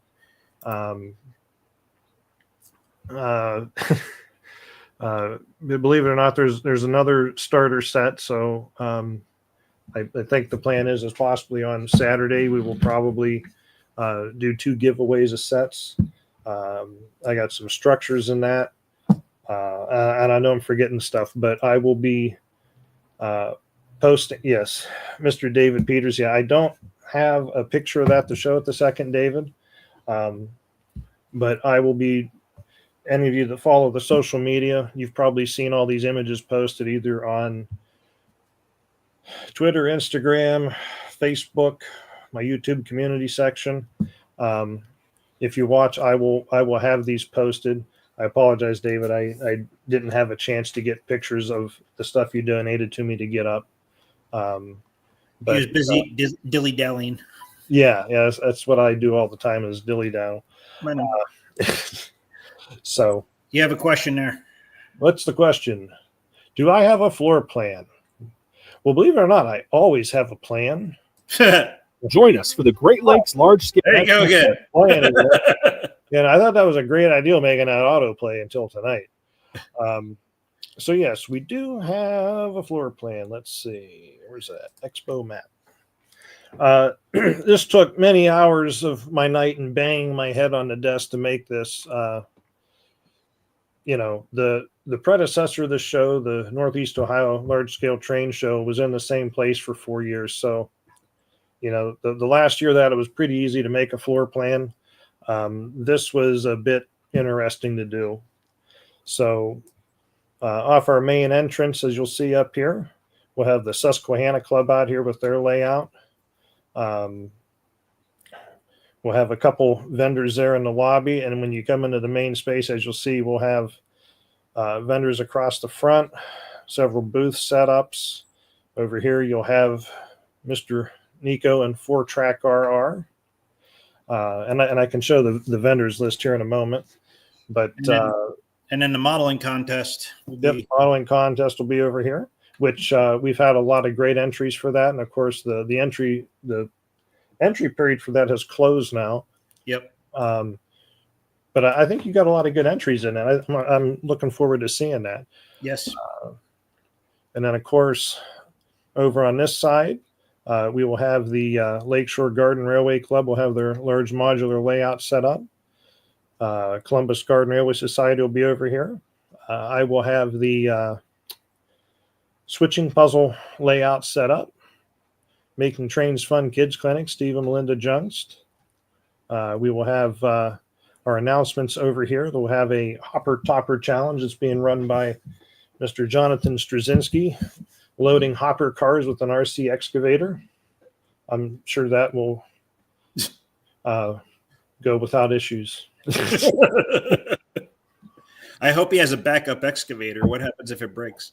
Believe it or not, yeah. No, he's got a little bit full tilt on the RC thing there. So yeah, I think he's got an excavator and a front end loader. Okay.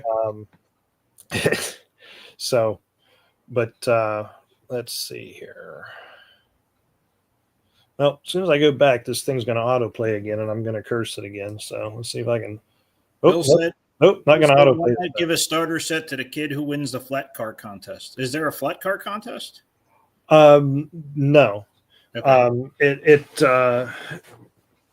With what we're doing, we talked to Steve and Melinda about that, and like doing a contest for the kids clinics seemed like it was a little bit more better suited for like the convention where there's a longer time period. Yeah. And that ours being a 2-day wasn't, it wasn't going to give enough time to display something, Yeah, it makes sense. And plus, people may only be there for one day at our thing. We're at the convention. They're usually there for the whole week. So as far as vendors, I got to say, we have a lot of vendors. Of course, 4-Track RR. Now, if it hasn't been mentioned before, this show is G and larger. So this will also encompass up to, I was going to say up to 7.5-inch gauge, but if you have someone bring in a full-size rail speeder to display. So I guess I got to say up to actual full-size trains. So AccuTie will be there. Mr. Alan Nichols will have B&B Hobby Supplies. Barry McNew, Beacon Hill Trains for all you Mike Moran fans out there. Woo! Woo! Yeah.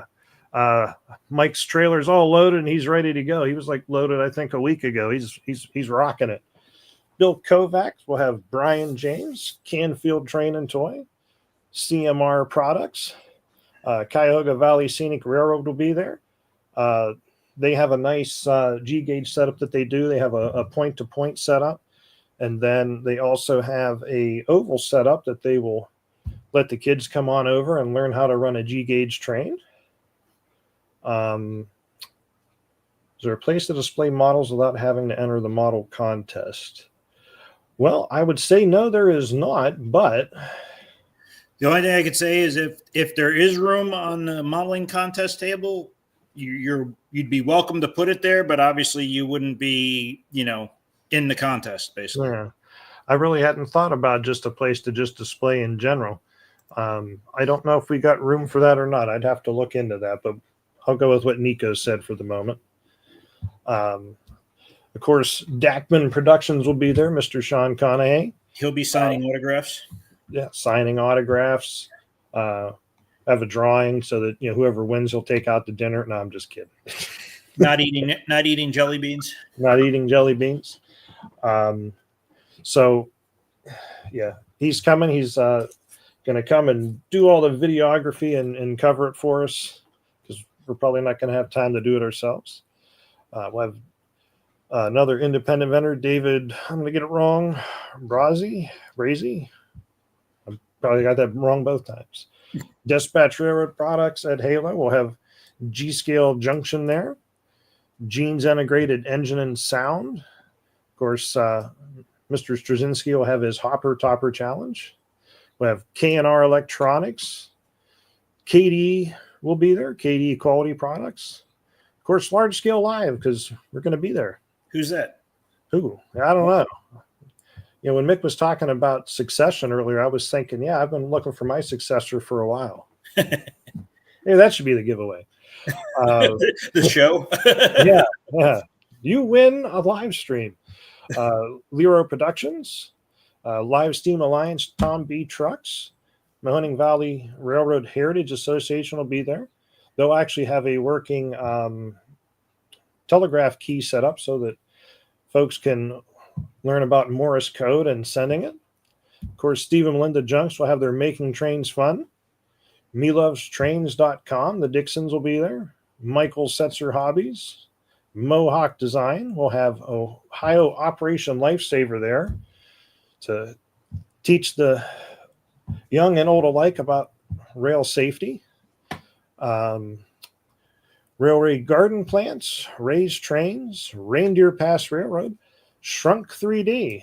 That's an important one because if you think you'd like to get a 3D scan of yourself and get it printed out in the scale of your choice, make sure you go to our website and pre-register to get special show pricing. Now, when I say pre-register, there's you don't got to put in credit card info or anything. It's your name, your email, your mailing address, and the date that whether Friday or Saturday you're going to get scanned. That's all you got to put in, and all that billing stuff is taken care of by Shrunk 3D when you actually show up to do it. And you don't have to get scanned standing up. You could also get scanned sitting down, and you could put yourself in your favorite locomotive. I should probably put that at the bottom in case I missed it earlier. GreatLakesTrainExpo.com is our website. And actually, let's see. So, of course, David from Split Jaw Products will be there. Steve Dom, I know he's in the audience somewhere tonight probably. Straight and Narrow Railway, the PNW V Highline, the Train Department. Of course, Mr. Turk Russell, SVGRs, will be there selling. Warren's Trains, and then, of course, clubs. Big Train Operators Club will have the Central Ohio Area Live Steamers. Columbus Garden Railway Society, which will have a operating layout. Lakeshore Garden Railway Club with an operating layout. Lakeshore Live Steamers.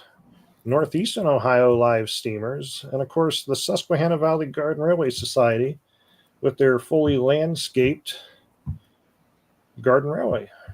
What do we have here? Oh, you saw the expo advertised on the NMRA social media today. Awesome. I missed it. I don't think you get any registration back. No, yeah. It's not set up for anything to come back to you, Robert. After you entered it, it should have just said thank you for registering. But I have all that stuff on a list that I turn over to Shrunk 3D. So you are good. I did see your name on there. I can confirm you are a go.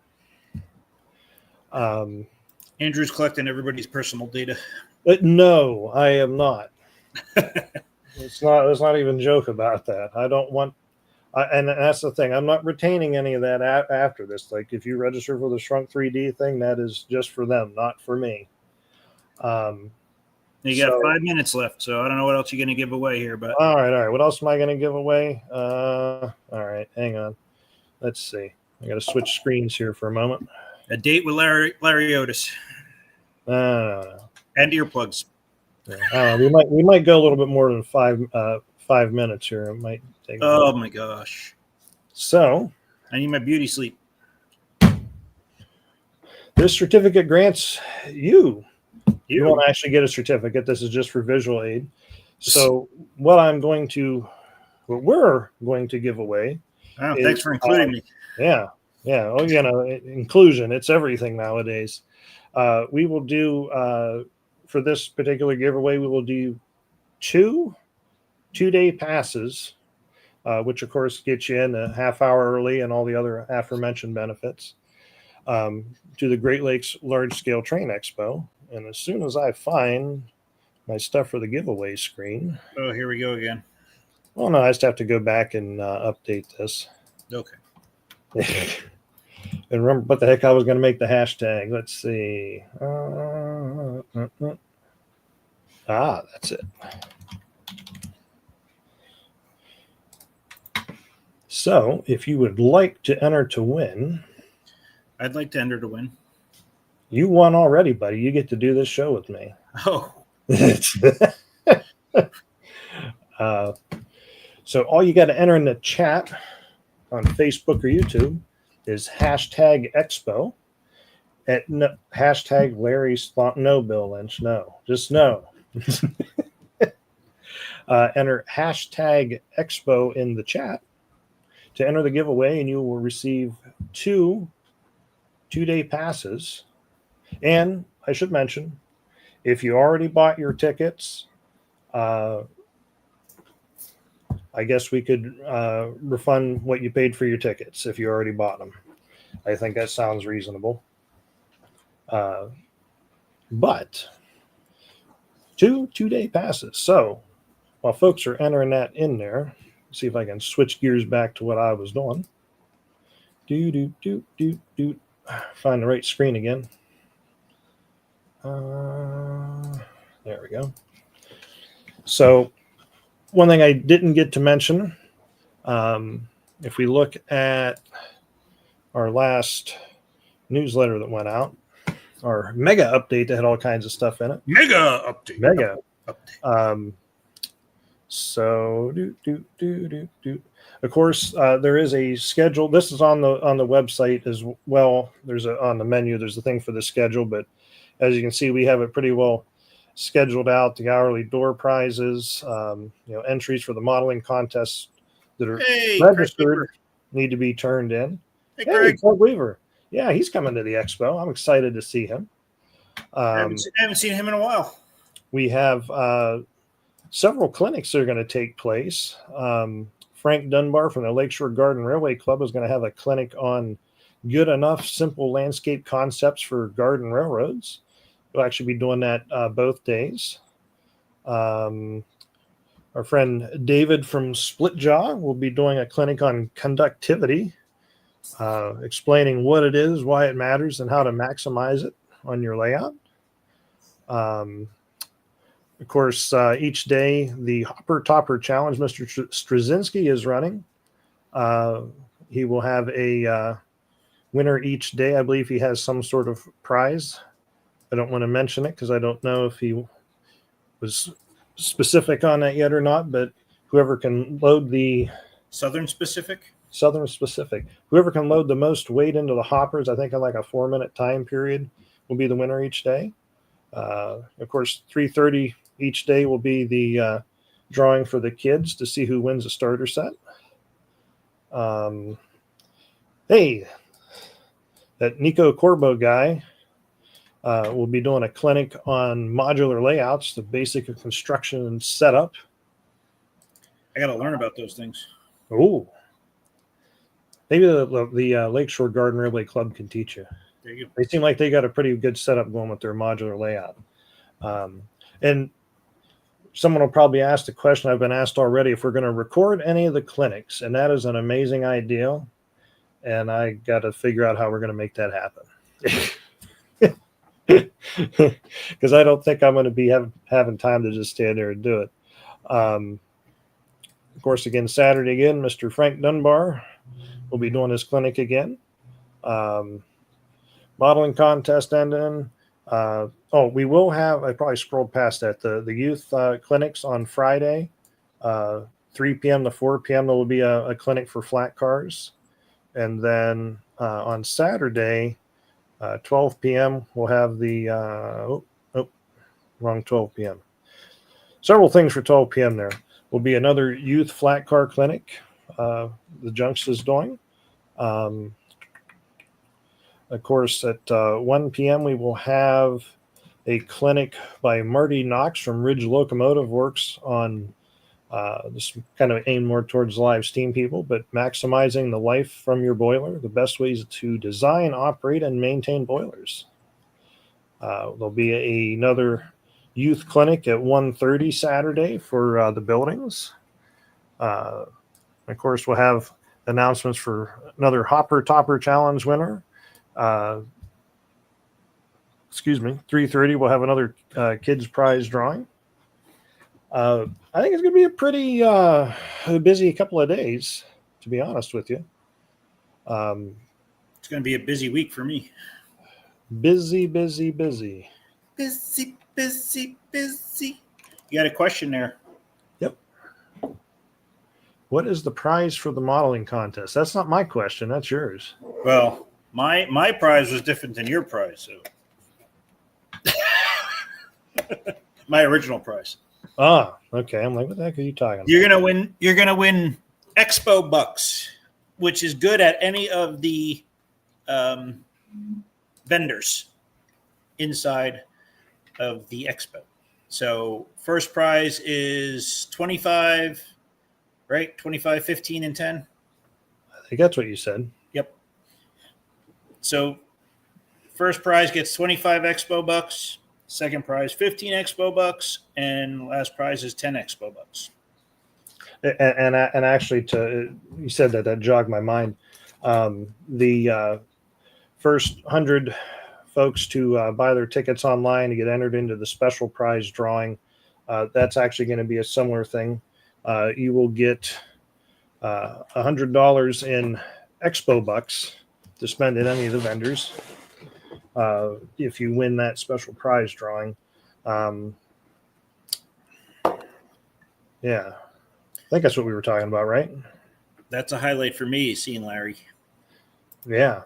Get to hug that big message. So let's see. Expo schedule we covered, vendors with the expo map.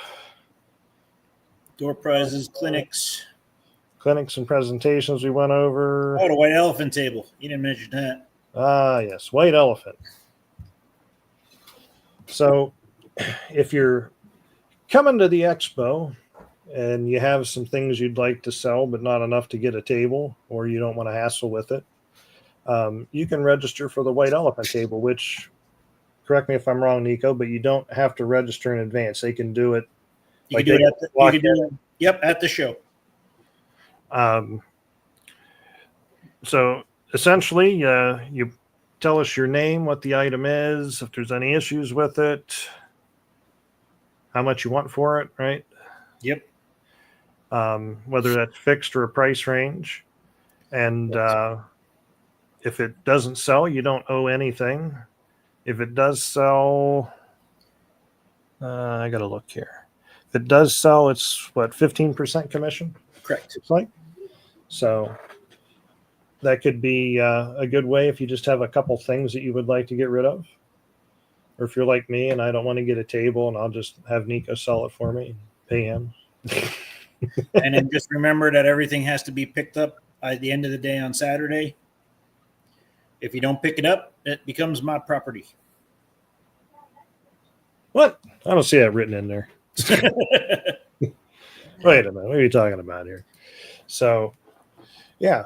And then, of course, as I said, the 3D scan and print registration link is on here as well. And as you can see, this is all the info you got to put in: name, email, phone, shipping address, what day you plan to get scanned. And just like you see these figures here, now you will not get the printed figure that day because obviously they got to take the scans back, do their thing, and then they actually ship it to you. But they come printed in full color, no painting. Pretty nice prints. Pretty nice prints. So let's see. I don't see anybody putting anything in for the giveaway any longer. #Expo. #Expo. So let me get back to that screen. Yes, so just to go back to the modeling contest, we are not judging the modeling contest. Nobody in the show, nobody that's associated with the show is judging the modeling contest. It's by popular vote. Everybody that comes in will get a pamphlet. They check off the ones they like. They put it in a bin. At the end, I'll count everything up, and the winner is the winner. So this way, there's no favoritism, no anything.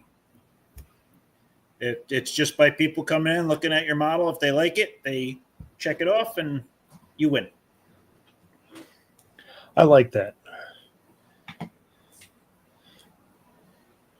I really do. Because just from past experience, people were getting all upset at, chosen judges and favoritism and all that. So, and again, remember, this is for fun. It's not a serious, Exactly. It's for fun. That's what this whole, well, I don't know if it's about fun for me. It's about stress and anxiety. No, this whole expo is about fun. Whether it's designed to be a family friendly event.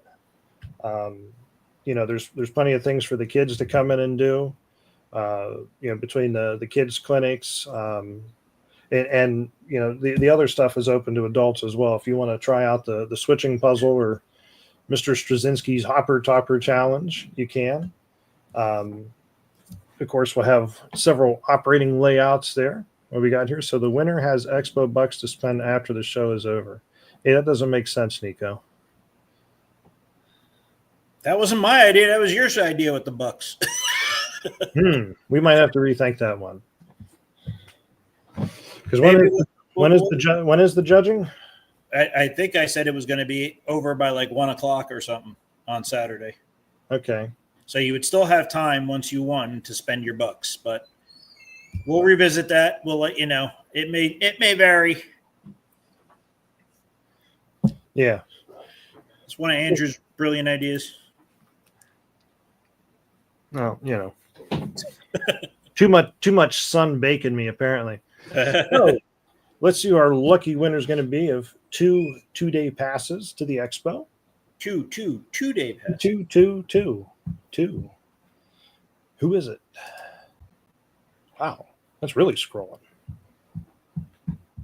Need to really get some Jeopardy type music or something to play. And hey, Craig Weaver. Well, Craig, I would tell you to send me an email, but I already know how to get a hold of you. So look for me to reach out to you. If not this evening, sometime in the next couple of days, I will reach out to you about that. If you already bought tickets, then we'll deal with that too. But thank you for playing the game. I'm looking to see. Oh yeah. Thank you. I just got a reminder here. You will also be able to see operating 7.5-inch gauge trains at the expo. Thank you to our friends at Accutie. They're bringing their portable 120-foot oval of 7.5-inch gauge track to set up. We're blocking off part of the parking lot. And I believe they're bringing a H10 live steamer to operate for folks. So you'll be able to see 7.5-inch gauge live steam running. They are cool. Yeah. So, yeah. And we're pulling out all the stops. We're crazy. I must be crazy. Crazy Andrews? Crazy. What the heck is you wrong? Remember Crazy Eddie? Crazy Andrew? Crazy Eddie, yeah. Yeah, Crazy Andrew. I don't know. Asylum Andrew, because I need to be locked up. He's so crazy, we need to lock him up. So, again, Craig, I'll reach out to you here soon. We're gonna need room for Craig next year. Yeah, I'm hoping Craig finds himself a new trailer, because I would love to see him bring one of his displays. He always did the circus display, and I think he had a military one as well at East Coast. Yeah, it was the same one, and then he just covered it with and ran different trains. I see I got a question here from Mary. Do you ever pick from YouTube? I believe your question is in regards to the giveaway. Yes, it does, and that is actually random. I actually do not control that draw. The service we use, StreamYard, that's a tool they provide that does the drawing. It's basically a random. The graphics you see on the screen are, as they told me, just for visualization purposes, but it's a completely random draw. If they both came from Facebook tonight, that I hadn't paid attention, but yeah, that's completely random. I'm not actually drawing those. Oh, yeah, there's Larry Otis. Yeah, Larry won by knowing us. So, and I could tell you that I've entered many a times and never won anything. So, hence where the whole Nico got robbed thing came from. Right. You're welcome, Mary. But valid question. Thank you for asking. Really got to get on his "I was robbed" shirts with you on it. Well, outseller. So, yeah. But as always, if you got any questions we didn't answer tonight on the Great Lakes Large Scale Train Expo, if you head on over to our website, you see at the bottom there, you can click on the thing to contact us. If you know us, you can directly contact us. We'll gladly answer any questions that you have. But I'm super excited and also super tired for this show. And as the website said, we're at what? How many days away now, Nico? Yeah, about a week. Oh, more than a week, right? I got to look again. That's why I put it on the website. Remember, we got 11 days, 12 hours, and 54 minutes. Whoa. Yeah. So if anybody needs me to bother Andrew early, just let me know, because I'll be rolling in on Tuesday. Yeah. You know, Nico's the true warrior here, because he's hauling his trailer from, what state are you in again? Virginia up to Massachusetts for the Northeast show the weekend before, and then from there down to Ohio for our show. Well, not even a week away, because theirs ends Sundays, ours is Fridays. So what, 4 or 5 days? Yeah. I'm stopping to see my mom too, so that's nice. That is nice. You should always stop and see your mother. So, Nico, I got on a lake. Can you show that hopper car and prices? Which one? Or all of them? Can you show that hopper car again? Oh, I think he means gondola. Yeah, I think that's what you're talking about. These. That's Penn Central. Sorry. That's Mr. Penn Central. That's Mr. Kyle Kuiper Conrail. Or Andrew. Andrew's another Conrail fan. I think I got a special Penn Central gondola coming eventually. So I was going to say, I kind of like the Penn Central, but as soon as you quit working Vinny so hard, I'll get it. He designed these too. Pennsylvania. Now, you were really thinking ahead when you created your own train buddy years ago. The show price is $195.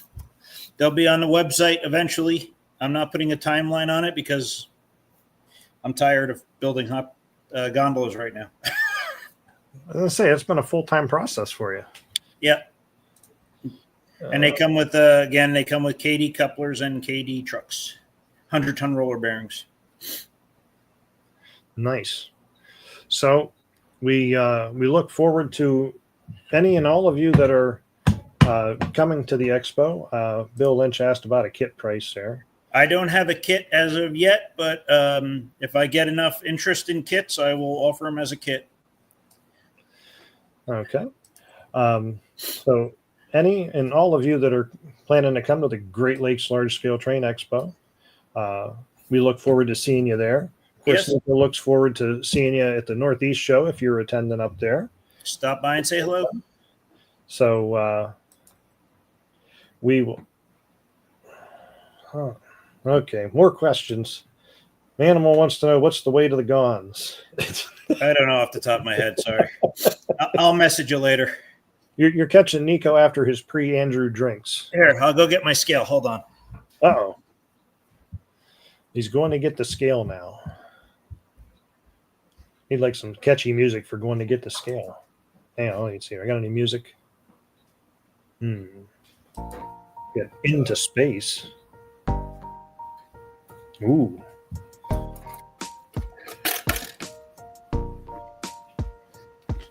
Free for your pleasure is me trying to prove to the music. Just about 2 pounds. 2 pounds. Yeah. Oh, yeah. Good grief. Ken Miller, thank you. That never made it to my calendar for some reason. RLD is also next weekend. So if you... Oh, you forgot Robbie. Yeah, and I really shouldn't because Robbie's a super good dude. And I apologize. So, yeah, RLD is their annual open house. Or no. That'd be annual? Annual spring open house because they do a fall one as well.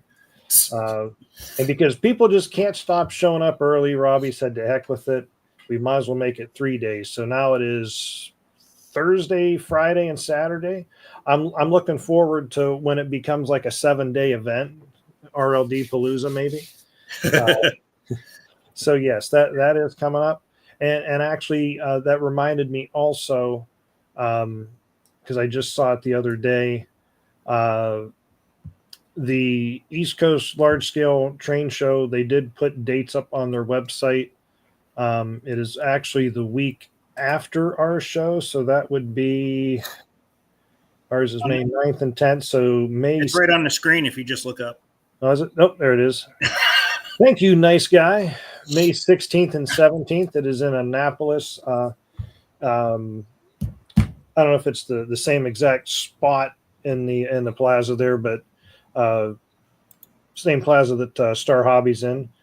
So they will have that going the weekend after. So if you're really crazy and you want a lot of large scale, you can be gone for like 3 weeks, and you go to the Northeast show. You come to the Great Lakes Large Scale Train Expo. You can head over to the East Coast Large Scale Train Show.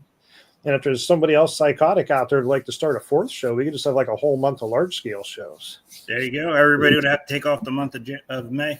Oh man, there'd be a lot of places shut down. So,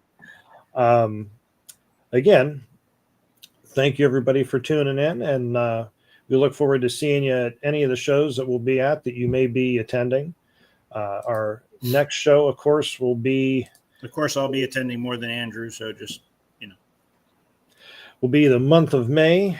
And because Memorial Day weekend is the 25th, our next show will actually be moved up a week. So Sunday, May 18th will be our next live stream. And what's the topic? I don't know. We will probably have some recap coverage on the Northeast show, on the Great Lakes Large Scale Train Expo, and some other stuff lined up for you. But my brain is just way too frazzled and fried from excessive thinking on circuit board repair. Circuit board repair. There we go. So, yes. See you at the Great Lakes Expo. So, without further ado, good evening, everybody, and we'll see you again next month. Or we'll see you at the shows. Yeah. In a week, 2 weeks. Yep. Take your pick. Or both. Yep. Have a good night, everyone. Everybody.